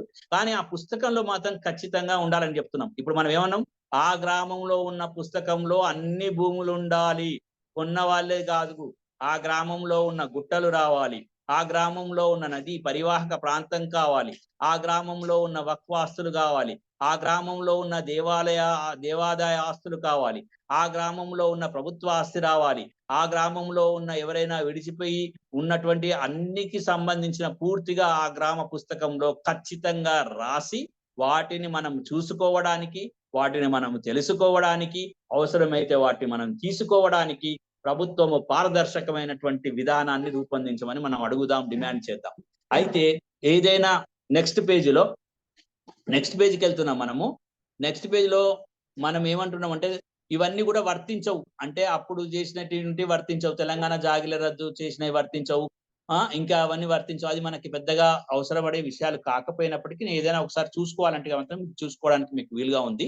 ఇది చదవండి. దీని తర్వాత మీకు తర్వాత ఏమైనా సమస్యలు ఉన్నట్లయితే, మీకు ఏమన్నా డౌట్స్ ఉన్నట్టయితే నా ఫోన్ నెంబర్ ఉంటుంది, మీరు మెసేజ్ పెడితే నేను మెసేజ్ ప్రకారంగా ఫోన్ నెంబర్లో నేను స్పందిస్తాను.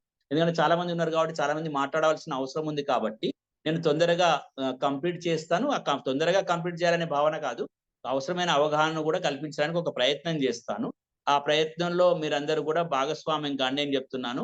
నేను ఇప్పుడే మీకు స్క్రీన్ మీద లేదా నేను ఆ ఫోన్ నెంబర్ ఇచ్చాను, ఆ ఫోన్ నెంబర్ను మీటింగ్ చాట్ లో పెట్టాను, మీరు దాన్ని చూసుకుంటూ మీరు ఆ ఫోన్ నెంబర్లో నాతో చేసుకోవచ్చు. ఇక్కడ చాలా ముఖ్యమైన విషయం ఉంది, చాలా విషయాలు మాట్లాడాల్సి ఉంది, కానీ మనం తక్కువ సమయం ఉంది కాబట్టి అన్ని భూముల యొక్క హక్కుల రికార్డులు మరియు తయారీ నిర్వహణ, ఇది చట్టం యొక్క హార్ట్ అండి. 4వ సెక్షన్ చట్టానికి సంబంధించిన ఒక హార్ట్ లోకి వెళ్ళిపోతున్నాము, చాలా ముఖ్యమైన విషయాల్లోకి వెళ్ళిపోతున్నాము. ఆ ముఖ్యమైన విషయం అంటే ఈ చట్టం ప్రారంభమైన తర్వాత ఏదైనా ప్రాంతంలోని, నేను ఇంతకుముందు చెప్పింది, ప్రతి గ్రామంలో ఇక్కడ చూడండి వాళ్ళు అంటున్నారు, ఈ చట్టము ప్రారంభమైన తర్వాత వెంటనే ఏదైనా ప్రాంతంలోని ప్రతి గ్రామంలోని అన్ని భూముల్లోని హక్కుల రికార్డును నమోదు చేయు అధికార సంస్థచే అంటున్నారు. మనం ఏమనుకుంటాం, ఇక్కడ రెవెన్యూ అనుకుంటాం, వాళ్ళే కదా చేసేది. తయారు చేయబడి మరియు ఎప్పటికప్పుడు నవీకరించబడవలను, ఎప్పటికప్పటికి అప్డేట్ చేయాలి అని చట్టాన్ని మేము తయారు చేస్తున్నాము. మరియు ఆ తర్వాత నిర్ణయించినటువంటి నమూనాలో నిర్వహింపబడవలను. అట్టి హక్కుల రికార్డు ఈ క్రింది వివరాలను కలిగి ఉండవలను: భూముల యొక్క భూ యజమానుల పట్టాదారులు మరియు తనఖాదారులైన వ్యక్తులందరి పేర్లు, అట్టి వ్యక్తుల యొక్క సంబంధిత హక్కుల ప్రయోజనాల స్వభావం, పరిధి, నిర్ణయించబడినటువంటి ఇతరైన వివరాలు. అంటే మనం ఇక్కడ ఏమంటున్నాం అంటే ఆ పుస్తకంలో ఏం కాలమ్స్ ఉండాలి. ఇక్కడ చాలా ఇంపార్టెంట్ విషయం వచ్చిందండి. ఏదైతే భూమి కొరకు, భుక్తి కొరకు, విముక్తి కొరకు మన తెలంగాణ పోరాటాల్లో జరిగినప్పుడు, భూమి అనేది ఒక చాలా ఉత్పాదక రంగంలో ఉన్నప్పుడు, భూమి లేని నిరుపేదలకు భూమి కావాలన్నప్పుడు, మరి ఇక్కడ జరిగినటువంటి అనేక ఉద్యమాలు, అది వినోబా భావే తీసుకొచ్చినటువంటి భూదాన్ ఉద్యమం కానివ్వండి, అది మరి నక్సల్బరీ సిస్టంలో వచ్చినటువంటి భూ పంపిణీ విభాగం కానివ్వండి, ఇంకా చాలా విషయాలు మనకు ఉన్నాయి. కాబట్టి వాటిలో జమాబందీ ఇప్పుడు ఏమంటున్నాం అంటే నిర్ణయించబడిన ఇతరైన వివరాలు ఉండాలంటే మనం ఏమని అడుగుతున్నామంటే, గతంలో మనకు అనుభవతారు కాలం ఉండేది, కానీ 2020 చట్టం వచ్చిన తర్వాత దాన్ని తీసేశారు.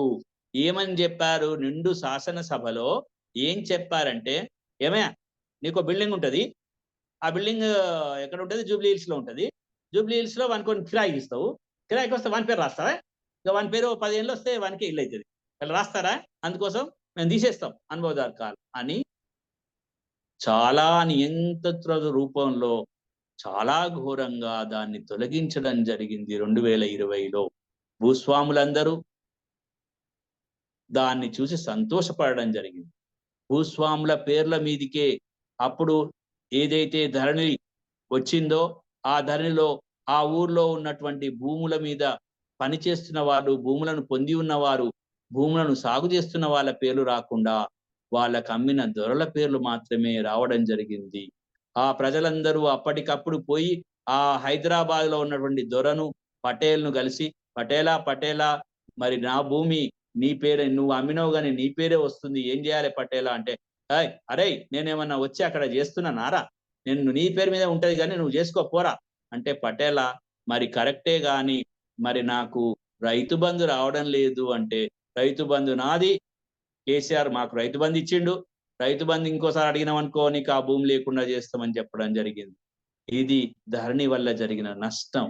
ఇది ధరణి వల్ల భూమిలో ఉన్నటువంటి, భూమిపై సాగు చేస్తున్నటువంటి వారి పేర్లను తీసివేసి పట్టాదారు కాలమే ఉంచడం వల్ల జరిగినటువంటి నష్టం. కాబట్టి ఆ నష్టం మీద మరొక్కసారి భూమి ఉన్న వాళ్ళందరూ భూమి లేని వారిగా ధరణి చేయడం జరిగింది. నాకు భూమి ఉండి కూడా నాకు భూమి లేని వాడిగా నేను తయారయ్యడం జరిగింది. అప్పుడు నేనేమన్నానంటే, ఇది గనక ఖచ్చితంగా కొనసాగితే మరో తెలంగాణ సాయుధ పోరాటం వస్తుంది అని చెప్పిన. ఎందుకంటే భూమి ఉండి భూమి మీద హక్కులు లేకపోతే ఎట్లా? ఇప్పటికి కూడా ఈ చట్ట ప్రకారం కూడా మనం డిమాండ్ చేసేది ఒకటే, భూమి మీద ఉన్న వాళ్ళు, భూమి మీద సాగు చేసుకుంటున్న వాళ్ళకి ఖచ్చితంగా భూమిని ఇవ్వాల్సిన అవసరం ఉంది. భూమి మీద సాగు చేసుకుంటూ వారు ఏదైనా కారణాల వల్ల హక్కుల రికార్డులో గనక వాళ్ళ పేరు లేనట్లయితే, ఇప్పుడు హక్కుల రికార్డులో వాళ్ళను ఆ గ్రామ సభలో నిర్ణయించి, గ్రామ సభలో వారు సాగు చేసుకుంటున్న విషయాన్ని తెలుసుకొని మరి పేర్కొని, వాస్తవంగా సాగుదారులందరి పేర్లు అంటే మనకు ఎప్పుడైతే వయసు 14 సంవత్సరాలు అంటే బడియుడు పిల్లలందరూ బడిలో ఉంటే, చాలా ముఖ్యమండి, బడియుడు పిల్లలందరూ బడిలో ఉన్నట్టే భూమిపై సాగు చేస్తున్న వాళ్ళందరి పేర్లు ఈ ROR పుస్తకంలో ఉండాల్సింది అని మనం డిమాండ్ చేద్దాం. నెక్స్ట్ వెళ్తున్నాను. నెక్స్ట్ దాంట్లోకి వెళ్ళినప్పుడు నెక్స్ట్ మనం ఇంకా ఆబాది భూమి, వ్యవసాయేతర భూమి ప్రభుత్వం అధికారికంగా ప్రకటించిన తేదీ నుండి ఇక్కడ మనకు సమాధానం ఏంటంటే, ఆబాది మరియు వ్యవసాయేతర భూముల కొరకు ప్రభుత్వము అధికారికంగా ప్రకటించిన తేదీ నుండి నిర్ణయించినటి నమూనాలో ఆ పుస్తకంలో రాస్తారు. అంటే మనకు 2 పుస్తకాలు ఉంటాయని చెప్పాను నేను. ఒకటేమో వ్యవసాయ భూమి పుస్తకము, ఒకటి వ్యవసాయేతర పుస్తకము. వ్యవసాయేతర భూమిలో మన ఇండ్లు, మన ఫ్యాక్టరీలు, మనం ఏమైనా పెట్టుకున్న అవన్నీ బడులు, మన గుడులు, ఇవన్నీ వ్యవసాయేతర భూములన్నీ కూడా మనకు వస్తాయి. దానికో సపరేట్ పుస్తకం ఉంటుంది. 2 పుస్తకాలు ఉంటాయి. ఆ 2వ పుస్తకం గురించి ఆబాది మరియు వ్యవసాయేతర భూముల కొరకు ప్రభుత్వం అధికారికంగా ప్రకటించిన తేదీ నుండి అని మనం చెప్పడం జరిగింది. ఇక ముఖ్యంగా ఐదో ఇంపార్టెంట్ పాయింట్, అట్టి భూముల హక్కుల రికార్డులో చాలా ఇంపార్టెంట్. అట్టి హక్కుల రికార్డులో చేసిన నమోదు వల్ల ప్రభావితమైన ఎవరైనా వ్యక్తి నిర్ణయించినట్టి అధికారికి నమోదును సరిదిద్దుటకు నిర్ణయించినటువంటి సమయం లోపల దరఖాస్తును, 5ది చూడండి, 5ది చదువుతున్నాను, ఒక్క నిమిషము,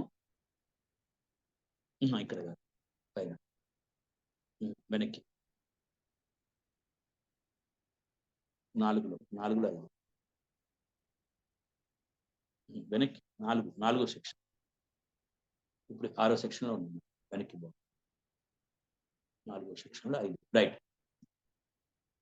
ఇది కాదు 4 కాదు, 4వ సెక్షన్, ఇది కాదు 4th సెక్షన్, 4వ సెక్షన్ లో 4లో 5.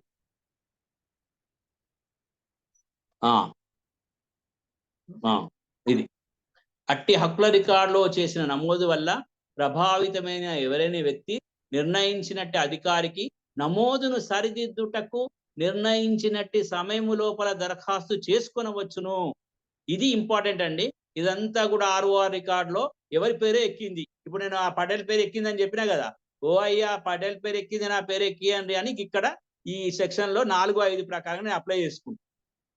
ఆ అప్లై చేసుకున్నప్పుడు నన్ను నిర్ణయించి దాన్ని పెట్టాలన్నట్టు లోపల దరఖాస్తు సదరు అధికారిపై నిర్ణయించిన ఇదంతా ఉంది కదా. అయితే నేను ఇక్కడ ఒక విషయం మర్చిపోయింది, వీళ్ళంతా అసలు గ్రామ సభను మర్చిపోయారు. గ్రామ సభను ఎందుకు మర్చిపోయినా నాకు తెలియదు, కానీ గ్రామ సభలో చెప్తారు, ఇగో ఈయన 20 ఏళ్ళ నుంచి చెప్తాను, ఈయన 5 ఏళ్ళ నుంచి చెప్తానని కొంత ఉంటది. కాబట్టి మీరు దీన్ని ఖచ్చితంగా మీరందరూ కూడా దీన్ని మనము గ్రామ సభలో పెట్టాలని అడగాలి. అయితే ఆ టైం అయిపోయిందని వాళ్ళు అనుకుంటున్నారు, కానీ మళ్ళొకసారి నిన్న కాక మొన్న సాక్షిలో ఏమని వచ్చిందంటే, నేను కింద రాసిన బోర్డు ఏముండేవట, పైన రాసిన అన్ని ఎట్లాగో ఏదైతే మనం అనుకున్నామో వాళ్ళు ఏదైతే అనుకున్నారో గదే ఉంటదట.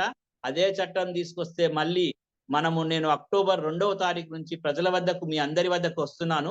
అక్టోబర్ 2వ తారీఖు నుంచి భూమి కొరకు అని, భూ సమస్యల పరిష్కారం నుండి ప్రజల విముక్తి కొరకు అని ఒక ఊరూరా ప్రజాయాత్ర సాదిక్ ఫౌండేషన్ ద్వారా చేయబడుతుంది. మీ అందరికీ కూడా అందించడం జరుగుతుంది. కాబట్టి ఆ విషయాలు మీ దగ్గరికి వచ్చినప్పుడు కూడా మాట్లాడతాం. ఒక వ్యక్తి ఆధీనంలో ఉన్న, మళ్ళీ ఇక్కడికి వచ్చేస్తాను, ఒక వ్యక్తి ఆధీనంలో ఉండి మరియు దానిపై హక్కులు కలిగి ఉండి హక్కుల రికార్డు సంబంధించిన నమోదు చేయబడనప్పుడు ఆయన ఆధీనంలో ఉంటుంది. 6 చూడండి, చాలా ఇంపార్టెంట్. 6 చాలా ఇంపార్టెంట్ అండి. 6 ఒక వ్యక్తి ఆధీనంలో ఉంటది భూమి, దానిపై హక్కులు ఉంటాయి, కానీ హక్కుల రికార్డులో ఆయన పేరు ఉండదు. సదరు వ్యక్తి నిర్ణయించినట్టు అధికారి తహసీల్దార్ అవుతారండి. ఇక్కడ నిర్ణయించినట్టు సమయం లోపల, సమయాలు మాకు అసలు సమయం ఎందుకు పెడతారో ఏం పెడతారో తెలియదు, కానీ సమయం అంటే వాళ్ళు ఏం సమయం అనుకుంటారో తెలియదు, కానీ కొత్త నమోదును చేయమని లేక ఆ నమోదును సరిదిద్దుటకు దరఖాస్తు చేయవలను. మనం దరఖాస్తు పెట్టుకుంటాం. ఒకవేళ నా పేరు లేదనుకోండి, ధరణి వల్ల నా పేరు పోయింది అనుకోండి, అప్పుడు దరఖాస్తు చేస్తాం. సదరు అధికారి అట్టి విచారణ జరిపి ఆ దరఖాస్తుపై తన నిర్ణయం తెలుపవలను మరియు అట్టి నిర్ణయం అనుసరించి హక్కుల రికార్డులలో సరిదిద్దుటకు ఆదేశించవచ్చును. ఈ 6 ఇంపార్టెంట్ అండి. ఇది మొత్తంలో 6. ఇక రాష్ట్ర ప్రభుత్వం లేదా కేంద్ర ప్రభుత్వం చెందిన భూముల చట్టంలో ఉన్నది ఇది వర్తించదు అని చెప్తున్నారు. దీనికి మనం పోవాల్సిన అవసరం లేదు. ఇప్పుడు దీని గురించి డిస్కషన్స్ అవసరం లేదు. మనం లాస్ట్ లోకి వెళ్తాము. ఇప్పుడు 4 నుంచి మనము ముందుకు వెళ్తున్నాము. 4 నుంచి 4 అయిపోయిందండి. 4 అనేది హాట్. 4లో ఇక్కడ విషయం చెప్తున్నా, 4లో చెప్పినవి అన్ని కూడా, ఇది 4 అయిపోయింది. 5th లో ఇక్కడ చాలా ముఖ్యమండి. 4లో వాళ్ళు ఏమన్నారంటే అప్పీలు పోవడానికి, అంటే నేను ఏమంటున్నా అంటే 4లో చెప్పిన అన్ని హక్కులకు పోవాలి. 4లో చెప్పిన అన్ని కూడా, రైట్. నెక్స్ట్ 5వ సెక్షన్, 5th సెక్షన్, ఇది 5th, రైట్. ఇక్కడ ముందు 4లోనే చాలా ముఖ్యమైన ఇంకొకటి ఉందండి. 4లోనే 4లో 5. ఇప్పుడు నేను 4లో 5 గురించి మాట్లాడుతున్నా. 4వ సెక్షన్ లో 5వ భాగం గురించి. అట్లా హక్కుల రికార్డులో చేసిన నమోదు వల్ల ప్రభావం లేదు, ఇది ఉంది. లేదు, ఇక్కడ ఇది ఇంపార్టెంట్. అట్లా హక్కుల రికార్డులో చేసిన నమోదు వల్ల ప్రభావితమైన ఎవరైనా వ్యక్తి నిర్ణయించినట్టు అధికారికి నమోదును సరిదిద్దుకుంటకు నిర్ణయించిన సమయం లోపల దరఖాస్తు చేసుకుని చెప్పింది కదా, వాళ్ళు తీసుకున్న తర్వాత ఇట్టి ఆదేశంపై అప్పీలు చేసుకుంటకు వీలు కల్పించాలి అని నేను ఇక్కడ మనం బోర్డులో పెట్టామని. అంటే ఇక్కడ మనం రికమెండేషన్ చేసాం. ఒకవేళ ఇట్టి ఆదేశంలో కూడా నీదిగా భూమి కాదు పో అన్నాడు అనుకో, అప్పుడు తహసీల్దార్ నేను ఎక్కడ పోవాలి? అందుకోసం అప్పుడు నేను కూడా దీని మీద మళ్ళీ ఆర్డీఓ దగ్గర పోవాలి అని చెప్తున్నాను. ఒక వ్యక్తి ఆధీనంలో ఉండి ఇది కూడా అయిపోయింది, దీని మీద కూడా మనకు అది ఇవ్వాలి అని చెప్తున్నాం. ఇంకా 5కు పోతున్నాను. 5లో ఏముంది? రిజిస్టర్ అయిన దస్తావేజు క్రింద అమ్మకము, బహుమతి, తనఖా, పంపకం ద్వారా వ్యవసాయ భూముల హక్కును బదిలీ చేయుటకు పొందుటకు ఉద్దేశం గల వ్యక్తి ప్రయోజనం నిమిత్తం నిర్ణయించిన వెబ్సైట్ ద్వారా దస్తావేజు సమర్పించిన అతని సౌకర్యపడ అందుబాటులో ఉన్న తేదీని, ఇది నేను ఒప్పుకోవట్లేదండి ఈ 5లో. ఎందుకు సార్ ఒప్పుకోరు? 5లో ఏంటంటే, నేను స్లాటే బుక్ చేసుకోవాలంటే స్లాట్ ఎట్లయితుందని నాకు అర్థం కాదు. ఇది ఒక హైకోర్టు ఆర్డర్లో హైకోర్టు జస్టిస్ లక్ష్మణ్ గారు ఇచ్చిన తీర్పులో ఏం చెప్పారంటే, ఎవరో ఒకరు అమ్ముకోవాలనుకుంటారు, ఒకరు కొనాలనుకుంటున్నారు. స్లాటే కాకుండా వాళ్ళు ఒకవేళ పేపర్ మీద రాసిచ్చినా కూడా చేయాలనేది మన డిమాండ్. నేను పోతా, నేను ఆఫీస్ పోయి నాది స్లాట్ బుక్ చేయండి అని ఆఫీస్ వాళ్ళు బుక్ చేసి ఇవ్వాలి. నేను మళ్ళీ ఎక్కడ పోవాలి? మళ్ళీ నేను మీ సేవ పోవాలన్నా వాళ్ళు 100 అడుగుతారు, 200 అడుగుతారు, 2000 అడుగుతారు, 3000 అడుగుతారు. అయితే దానిలో చాలా క్లియర్ గా అది కూడా మీకు పంపిస్తాను. ఆ తీర్పులో ఏమని చెప్పారంటే, ఆదిలాబాద్లో ఉన్న ఒక గిరిజన మహిళ తన భూమిని అమ్ముకోవడం కానీ, తన భూమికి సంబంధించి కొనుక్కోవడం కానీ, మీ సేవకు వెళ్ళి ఆమె స్లాట్ బుక్ చేయగలదని ఈ ప్రభుత్వం ఎలా ఊహించగలదు? వారు అప్పుడు దళారులను ఆశ్రయిస్తారు. ఆ దళారుల వల్ల నష్టం జరిగే అవకాశం ఉంది కాబట్టి మనము దీనిని మార్చవలసిన అవసరం ఉందని హైకోర్టు అభిప్రాయపడింది. నేనేమేమి అభిప్రాయపడుతున్నానంటే, మనం అందరం అభిప్రాయపడాల్సింది రాసిస్తాం. నేను భూమి అమ్ముకుంటున్నా, స్లాట్ బుక్ చేయాలంటే వాళ్ళే రాసియాలి, వాళ్ళే చేసేయాలి. రైట్. నెక్స్ట్ అండి, ప్రతి సందర్భం దస్తావేజు ఇట్టి మ్యాప్ లో ఇక్కడ ఇంకొక ముఖ్యమైన విషయం ఉందండి.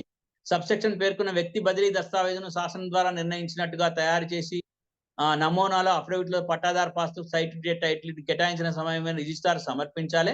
అప్పుడు ఆ సబ్ డివిజన్ మ్యాప్లను కూడా సమర్పించాలి. ఇక్కడ డివిజన్ మ్యాప్ల గురించి నేను మాట్లాడుతున్నాను. ఇటు గ్యాప్ లో అక్షాంశ రేఖాంశాల భౌగోళిక నిర్దేశాలను చేర్చాలి. మనకు ప్రైవేట్ లో వస్తుంది, మన సెల్ తో కూడా మనకు వస్తుంది, మనం సెల్ లో కూడా చూసుకోవచ్చు ఇప్పుడు వచ్చినటువంటి డిజిటల్ మ్యాప్స్ ప్రకారంగా. నెక్స్ట్ ఇవన్నీ ఉన్నాయి, మీ అందరికీ ఇవన్నీ చదవమని చెప్తున్నాను. ఇట్టి చదివిన తర్వాత నేను ఇంకొక ముఖ్యమైన విషయం చెప్పి ముగిస్తాను. ఇవన్నీ చదవండి. ఇక ముఖ్యమైన విషయం చెప్పి ముగిస్తాను. ముఖ్యమైన విషయం ఏమిటంటే వీటన్నిటికీ అప్పీలుకు ఖచ్చితంగా ట్రిబ్యునల్ ఉండాలి. ప్రతి జిల్లాకు ఒక ట్రిబ్యునల్ ఉండాలి. ఆ జిల్లాకు జిల్లా జడ్జి అధికారిగా ఉండాలి. జిల్లా జడ్జి ఉండాలి, కానీ ఆర్ఓలు, ఆర్డీఓలు, ఎంఆర్ఓలు వీళ్ళు ఉండొద్దు. వాళ్ళకు ఫోన్లు చేస్తే మన భూములు మార్చేస్తారు. మంత్రి చెప్పినట్టు వింటారు, మంత్రి చెప్పినట్టు వినడు బంద్ చేయాలి. మనకు భూమి కావాలి కాబట్టి మనకు ట్రిబ్యునల్, డిస్టిక్ లో ట్రిబ్యునల్ ఉండాలి, రాష్ట్రంలో ఒక ట్రిబ్యునల్ ఉండాలి. రాష్ట్రంలో హైకోర్టు జడ్జి స్థాయి రిటైర్డ్ వాళ్ళు ఉండాలి. జిల్లాలో మనకు ట్రిబ్యునల్లో ఎవరు ఉండాలి అంటే జిల్లా జడ్జి స్థాయి అధికారి ఉండాలి. అంతేకాకుండా చాలా ముఖ్యమైన విషయాలు, ఒక 8 లక్షల దరఖాస్తులు ఉత్త పుణ్యానికి ఒక చిన్న మాట చేయకుండా ఉన్నటువంటి సాదా బైనామాలు ఈ రోజు పెండింగ్ లో ఉన్నాయి. అంటే 2020 చట్టంలో మార్చినందుకు ఇప్పుడు ఈ 6 చట్టంలో వచ్చింది. దీన్ని కూడా ఎన్ని రోజులు జాప్యం చేస్తారో తెలియదు. కొత్తగా చట్టం రావాలి. అందుకోసమే అక్టోబర్ 2 నుంచి మరొక ప్రజాయాత్ర మొదలవుతుంది. దీన్ని కూడా జాప్యం చేస్తే ఇప్పటివరకు అసలు ఏమి జరగట్లేదు. కాబట్టి ఇంకా తొందరగా యాక్ట్ తీసుకురావాల్సిన అవసరం ఉంది. మినమేషాలు లెక్క పెట్టొద్దు, కమిటీ కొండందవి ఎలకను పట్టొద్దు. కాబట్టి మనమందరం కలవాలి, దీని మీద డిమాండ్ చేయాలి, మన రైతులను రక్షించుకోవాలి, ప్రజా ప్రయోజనాలు చేసుకోవాలి. కాబట్టి మీరు ఈ PDF లో ఉన్నాయని చూడండి, చదవండి, తర్వాత నాతో మాట్లాడాలని తెలియజేస్తూ ఈ అవకాశం ఇచ్చిన మీకు నేను కృతజ్ఞతలు తెలుస్తూ నేను ఉంటాను. నేను మీటింగ్ లోనే ఉంటాను. మీరు క్వశ్చన్స్ వేయండి, మీరు మాట్లాడే అవకాశం నేను మీ దగ్గర నుంచి వినాలనుకుంటున్నాను. వినడం కొరకు నేను దీంట్లో జాయిన్ అయ్యాను కాబట్టి మీ దగ్గర వినడం కొరకు ఉన్నాను. నేను అక్టోబర్ 2 తర్వాత మీ అందరి వద్దకు రావడానికి ఒక ప్రయత్నం చేస్తున్నాను. మనం అందరం కలుద్దాం, ఒక మంచి చట్టాన్ని తీసుకొద్దాం. భూమి కొరకు, భూ సమస్యల పరిష్కార విముక్తి కొరకు మనమందరం పోరాటం చేద్దామని, ఆ పోరాటానికి మనం అందరం ఏకమైదామని చెప్తూ నేను ముగిస్తున్నాను. థ్యాంక్ యూ సాదిక్ గారు, మీరు చాలా బాగా ఎక్స్ప్లెయిన్ చేసిండ్రు. మీరు తెలుసు నాకు మీ గురించి, కానీ మిమ్మల్ని నేను దీని గురించి పిలుద్దామని గుర్తు రాలేదు నాకు. ఒక క్వశ్చన్ నాది ఏంటంటే, ఇప్పుడు ROR 2024లో ముఖ్యంగా ఏ ప్రాబ్లం ఉంది అంటే, గైడ్ లైన్స్ అనేది ఇంకా రూపొందిస్తామని చెప్పారు. అది తహసీల్దార్ కానీ, రిజిస్ట్రేషన్ అథారిటీ కానీ వీళ్ళు ఎట్లా చేయాలి, నిర్ణయాలు ఎట్లా తీసుకోవాలనేది రూల్స్ కానీ, గైడ్ లైన్స్ కానీ పాలసీలో లేవు. మరి ఆ గైడ్ లైన్స్ అనేది ముందు రూపొందించారా? దానికి ఏమైంది? ఇంతకాలం వచ్చిన ROR యాక్ట్లకి గైడ్ లైన్స్ రూపొందించారా ఎప్పుడైనా? దాని గురించి మీరేమనుకుంటారు? అవును, అది 1971 చట్టం తీసుకొస్తే 1986లో రూల్స్ పెట్టింది. 71 చట్టం చేస్తే 86లో రూల్స్ పట్టుకొచ్చింది. అంటే ఏందన్నట్టు 71 అంటే 14 సంవత్సరాల తర్వాత రూల్స్ పట్టుకొచ్చింది. ఇప్పుడు కనుక రూల్స్ ఇప్పుడు 2024లో తెచ్చి 2030లో చేస్తామంటే ఇనేది లేదు, ఈ బలగొట్టుడే. మనం అందరం ఏకం కావాలి. ఇమీడియట్ గా చట్టంతో పాటే రూల్స్ కూడా పెట్టాలి. చట్టంతో పాటే రూల్స్ కూడా. ఇప్పుడు చట్టం కాగానే 2 నెలలను 3 నెలలను మనకు రూల్స్ కావాలండి. ఆ రూల్స్ మనకు చాలా క్లారిటీగా వస్తే అప్పుడు కూడా మనం ఒక సమావేశం ఇట్లాంటిది పెట్టుకొని ఆ రూల్స్ లో కూడా మనం మాట్లాడుకోవాల్సిన అవసరం ఉంటుంది. సో ఇదొక మేజర్ ప్రాబ్లం. అయితే మీరు ఇప్పుడు చెప్పినట్టుగా అపీల్కి వెళ్ళేటప్పుడు మీరు ఏమని డిమాండ్ చేస్తున్నారు? ఇప్పుడు అపీల్ ప్రొసీజర్ ఏం లేదు, మీరు ఏమని డిమాండ్ చేస్తున్నారు? ఖచ్చితంగా ప్రతి జిల్లా స్థాయిలో ఒక స్పెషల్ ట్రిబ్యునల్ ఉండాలి. ఆ స్పెషల్ ట్రిబ్యునల్ కు జిల్లా జడ్జ్ అంటే జ్యుడిషియల్ ఆఫీసర్ గా ఉన్న జిల్లా జడ్జ్ స్థాయి అధికారిని ప్రభుత్వం నిర్ణయించాలి. స్వయం ప్రతిపత్తి, ఇండిపెండెంట్. అంటే ఎవడు ఫోన్ చేసినా లేబట్టాడు. మినిస్టర్ ఫోన్ చేసి నేను మాట్లాడుతున్నా, నేను రెవెన్యూ మినిస్టర్ మాట్లాడుతున్నా, భూమి 54వ సర్వే నెంబర్ వానికి చేయని చెప్పొద్దు. అంటే జ్యుడిషియల్ ఆఫీసర్స్ ఎవరికి వినరు కాబట్టి ఆయన అధ్యక్షంలో ఒక 4 బోర్డు మెంబర్స్ ని పెట్టుకొని, 4 లేదా వాళ్ళ ఇష్టమైన 10 మందిని పెట్టుకొని వాళ్ళలో నైపుణ్యం గల వాళ్ళు, తెలిసిన వాళ్ళు, అంటే ఆర్డీఓ దీంట్లో పనిచేసిన వాళ్ళు ఉండాలి. వాళ్ళు ఉండి మనకు తీర్పులు ఇవ్వాలి. ఆ తీర్పు కనుక మనం అది కూడా చాలా స్పష్టంగా, నేను చాలా స్పష్టంగా చెప్తున్నా. ఏంటిదంటే 4 పేషీలు అయిపోవాలి. 4 పేషీలు అంటే 4 వాయిదాలు. ఇక తిరిగి నా చెప్పులు అడుగుపోవద్దు. 4 వాయిదాలలో 90 రోజులలో లేదా 3 నెలల పరిష్కారం కావాలి. 3 నెలల పరిష్కారం చేయాలి. అటో ఇటో చెప్పాలి. అవుతుంది కాదని చెప్పాలి, అయితే అవుతుందని చెప్పాలి, కాకపోతే కాదు. మళ్ళీ సివిల్ కోర్టు లాగా చేయదు. కాకపోతే మనం ఏం చేస్తాం, నీతోటి కాదు, నువ్వు ఇచ్చిన తీర్పును పట్టుకొని హైకోర్టుకు పోతాం, ఇంకెక్కడికైనా పోతాం. కానీ ఇక్కడ గురుగు పెట్టుడు, మనల్ని భూమి ఉండి నేను పెళ్లి చేసుకోవాలి, నాకు క్యాన్సర్ వచ్చింది, నాకు భూమి ఉంటది కానీ నేను అమ్ముకోలేను, నా బిడ్డ పెళ్లి చేయాలి, భూమి ఉంటది కానీ నేను అమ్ముకోలేను, ఇట్లాంటి వేషాలు ఏం లేకుండా భూమి కొరకు మనం, అందుకోసం నేను ఏమంటున్నానంటే ఖచ్చితంగా ఇది చాలా ముఖ్యమైన సమస్య, చాలా అయితే ముఖ్యమైన సతీష్ గారు సమస్య. మనందరం ఇక్కడ క్వశ్చన్ ఏంటంటే ఇప్పుడున్న ROR యాక్ట్ లో మరి అపీల్ ప్రొసీజర్ ఎందుకు కరెక్ట్ గా లేదు? లేదు, తీసేసిండ్రు. ఎందుకంటే నియంత్ర ప్రభుత్వం కదండి, అంటే ఇప్పుడు ఎట్లుంది నియంతృత్వ 2024 లో ఎట్లుంది, 2024 లో యాక్ట్ లో ఎట్లుంది అపీల్ ప్రొసీజర్? ఉంది ట్రిబ్యునల్స్ ఉన్నాయి, పెట్టమన్నారు కానీ క్లియర్ గా లేదు, క్లియర్ గా లేదు అని మీరు పెట్టమన్నారు చెప్తున్నారు. కానీ క్లియర్ గా లేదు. ఇప్పుడు క్లియర్ గా మనము నేను 23 లోపల ఇచ్చినా కదా, ఏది మనం ఇచ్చినాం కదా, మనం అందరం అంటే ప్రజలందరూ ఇచ్చింది, నాలాంటి వాళ్ళు చాలా మంది యాక్టివిస్టులు జాయిన్ అయ్యి మనం అందరం ఇచ్చినాం. వాటిని పరిగణలోకి తీసుకోకుండా కనుక చేస్తే రాష్ట్ర ప్రభుత్వం, మనం అందరం మళ్ళీ ఒక ప్రజా ఉద్యమాన్ని నిర్మించుకోవాల్సిన అవసరం. ఇప్పుడు ఇంకొక క్వశ్చన్ ఏంటంటే ఇప్పుడు నాన్ అగ్రికల్చర్ ల్యాండ్లని కూడా ఈ ROR 2024 లో తేవడం జరుగుతుంది కదా, మరి దానికి ప్రొసీజర్ కరెక్ట్ గా డిఫైన్ చేసిండ్రా? చేసింది. వాళ్ళు ఏమంటున్నారంటే ప్రొసీజర్ డిఫైన్ చేయడం అంటే, నేను 2 పుస్తకాలు ఉంటాయని చెప్పిన కదా ప్రతి గ్రామం. ఒక పుస్తకం ఏమో వ్యవసాయ భూమి, ఇంకో పుస్తకం ఏమో వ్యవసాయేతర భూమి. ఈ పుస్తకంలో ఉన్న వాటిని మీరు అన్నట్టు గైడ్ లైన్స్ ప్రకారంగా ప్రొఫార్మా ఉంటుంది. ఇప్పుడు నా ఇంటి నెంబరు, నా ఇంటికి నేను ఇండ్లు ఎంత 500 స్క్వేర్ ఫీట్ లో కట్టుకున్నా, 6 బయట స్థలం ఎంత ఉంది, దాంట్లో బోర్ ఉంది, దాంట్లో బావి ఉంది, ఇట్లా అన్ని కూడా డీటెయిల్స్ తోటి ఏది ఉండాలి, వ్యవసాయేతర భూమి ఉండాలి. ఇప్పుడు వ్యవసాయేతర భూముల్లో నేను ఒక ఫ్యాక్టరీ పెట్టుకున్నా, నేను ఒక చిన్న పరిశ్రమ పెట్టుకున్నా, వ్యవసాయేతర భూమి వస్తుంది. అట్లా వ్యవసాయేతర భూమి కూడా ఖచ్చితంగా 2 పుస్తకాలు ఉండాలి, వాళ్ళు ఉంటాయని చెప్పింది వాళ్ళు. అది వాటిని ఖచ్చితంగా మీరు అన్నట్టు ఖచ్చితంగా వాటిని సరిగ్గా చేసుకోవాల్సిన అవసరం ఉంది. ఖచ్చితంగా వాటిని సరిగ్గా అయ్యేటట్టు మనం అందరం యాక్టివిస్టులం అందరం వెంటబడాల్సిన అవసరం. మనం కనుక యాక్టివిస్టులం వెంటబడకపోతే మనకు చెప్పకుండా మళ్ళీ మనం దూసేస్తాం. కాబట్టి మీరు మంచి ప్రోగ్రాం తీసుకున్నారండి, ఈ సమయంలో మంచి ప్రోగ్రాం తీసుకున్నారు. ఇది అవసరమైన ప్రోగ్రాం, ఇది అవసరము, అందరికి కూడా ఉండాలి. మనం ప్రజా ఉద్యమాలు నిర్మించుకోవడానికి, ప్రజలను మనము ప్రభుత్వాన్ని క్వశ్చన్ చేయడానికి మంచి అవకాశం. సో థ్యాంక్ యూ సద్దిక్ గారు, మనకు టైం కూడా అయిపోతుంది, ఇంకో 10 నిమిషాలు ఉంది. అంటే ఇండివిజువల్ గా మీ ఉన్న ప్రాబ్లమ్స్ గురించి ఏమో సద్దిక్ గారికి డైరెక్ట్ గా కాల్ చేయొచ్చు. ఈ చట్టపరంగా ఏమన్నా క్వశ్చన్స్ ఉంటే అడగండి, ఓన్లీ చట్టపరంగా, అంటే ఇండివిజువల్ లెవెల్ లో కాదు. ఎవరికైనా ఏమైనా చట్టపరంగా ఏమైనా క్వశ్చన్స్ ఉంటే ఈ డ్రాఫ్ట్ బిల్లు పైన అడగచ్చు. మీరు అన్మ్యూట్ చేసుకొని అడగండి, ఒక 10 నిమిషాలు మన దగ్గర ఉన్నాయి, దాని తర్వాత మనం క్లోజ్ ఇంకోటి, చేద్దాం. మీ అందరికి PDF ఫైల్స్ వచ్చాయి కదండి? ఆ PDF నేను ఇక్కడ చాట్ లో కూడా పెట్టాను.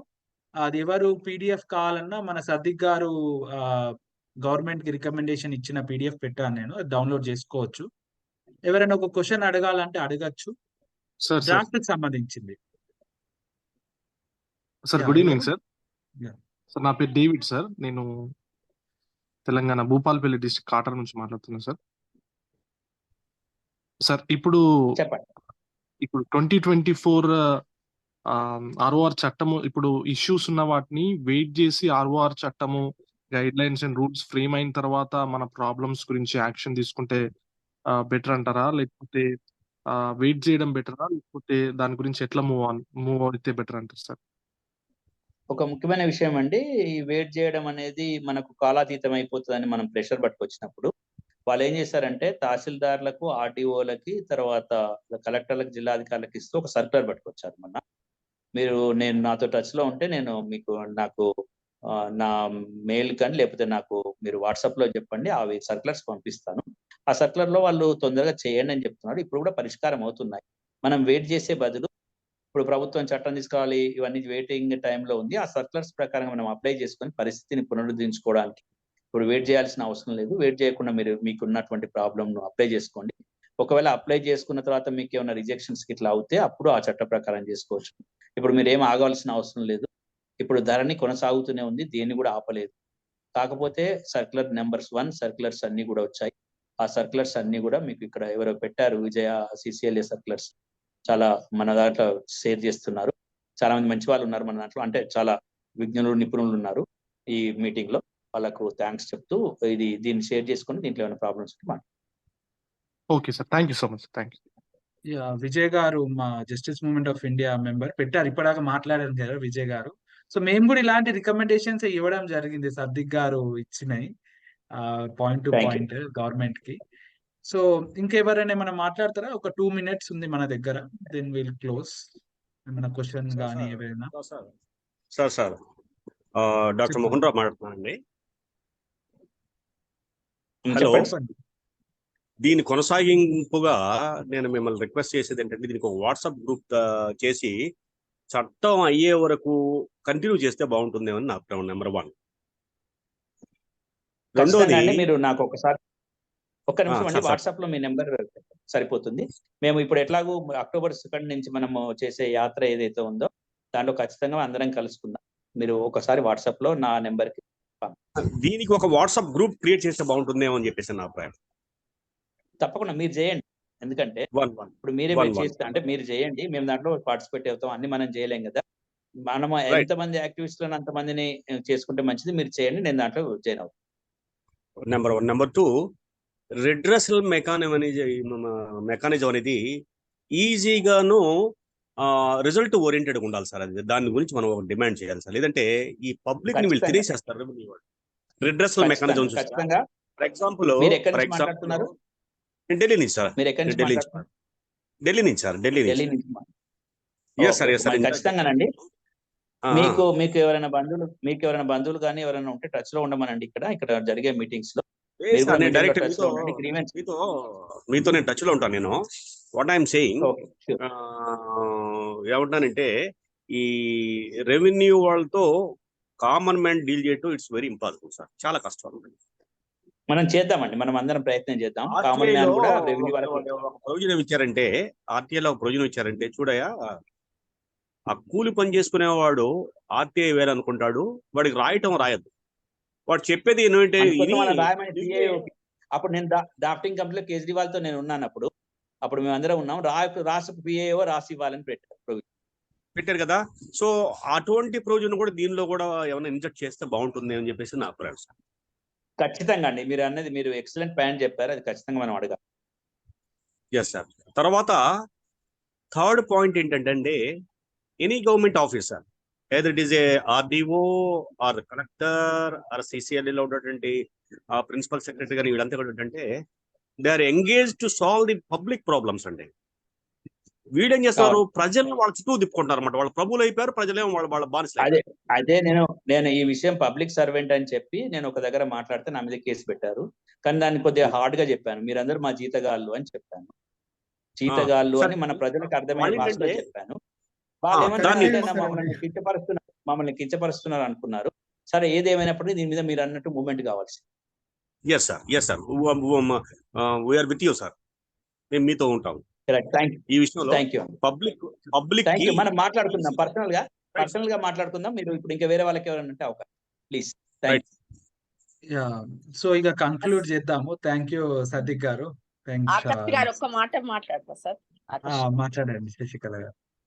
నమస్తే సార్. సాదిక్ గారు, లాయర్ గారికి నమస్కారం సార్.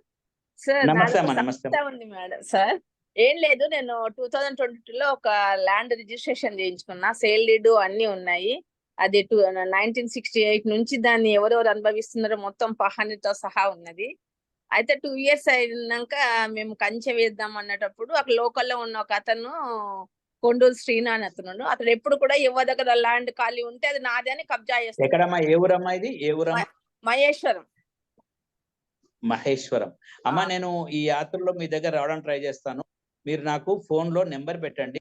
మీరు నెంబర్ పెడితే యాత్రలో మీ దగ్గర రావడం. మీరు ఒకసారి సిపిఐ మీటింగ్ లో అది వచ్చారా మీరు? అక్కడ నేను రాలేదండి. నేను గవర్నమెంట్ టీచర్ అండి. యాక్చువల్ గా నేను మాట్లాడాను. పర్వాలేదు.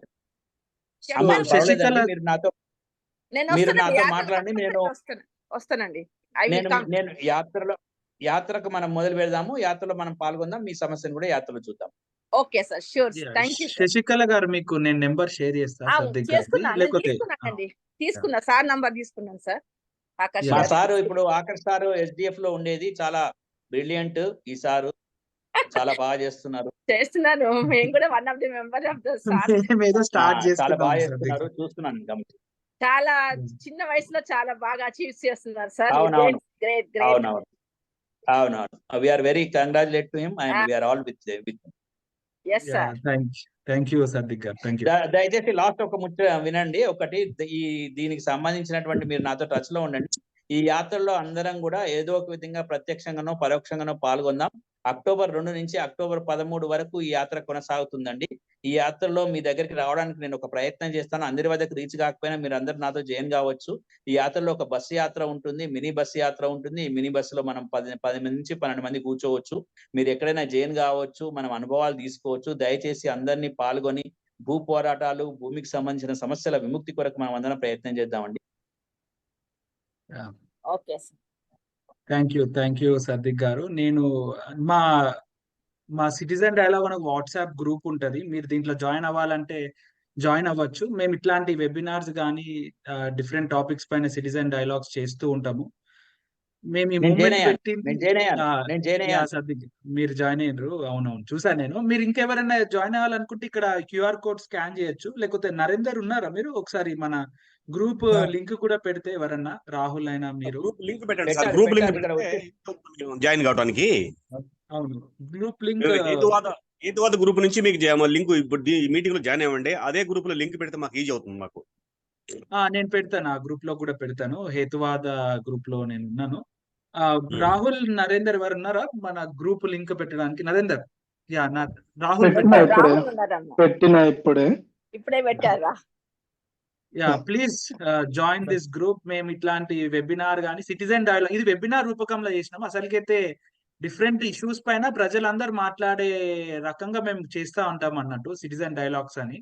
దాంట్లో ఎవరు ఎక్స్పర్ట్ అనేది ఉండదు, ప్రజలే ఏమనుకుంటున్నారు ఇష్యూ పైన మాట్లాడే రకంగా మేము సిటిజన్ డైలాగ్స్ చేస్తాం. ఇది మేము రీసెంట్ గా స్టార్ట్ చేసాము, knowing our constitution and laws అని. ఇట్లాంటి డిఫరెంట్ లాస్ పైన కానీ కాన్స్టిట్యూషన్ పైన మళ్ళీ ఇంకోసారి సర్దిక్ గారితో కూడా నేను దీని గురించి ప్రత్యేకంగా పిలిచి చేద్దాము ఇంకా క్లియర్ గా. ఈ రోజు ఒకటే కాదు, సో ముందు మళ్ళా ఒక వెబినార్ రకంగా చేస్తే బాగుంటది. నేను కూడా పిలుస్తాను సర్దిక్ గారిని. So thank you everyone for joining today. Thank you Sardik గారు. థ్యాంక్ యూ విజయ్ గారు. ప్రత్యేకంగా విజయ్ గారు దీని మీద ముందు ఒకసారి పని చేశారు కాబట్టి నేను విజయ్ గారితో ఇది చేద్దాము అందరికి అర్థం కావాలని మాకున్న అవగాహనతోని మీ ముందుకు రావడం జరిగింది. అంటే మేము ఎక్స్పర్ట్స్ కాదు, సర్దిక్ గారు లాగా మేము లాయర్లు కాదు, మేము ఏదో నేర్చుకొని తెలిసింది చెప్దాం అనుకున్నాం. మీరు లాయర్లే, ప్రజా లాయర్లు.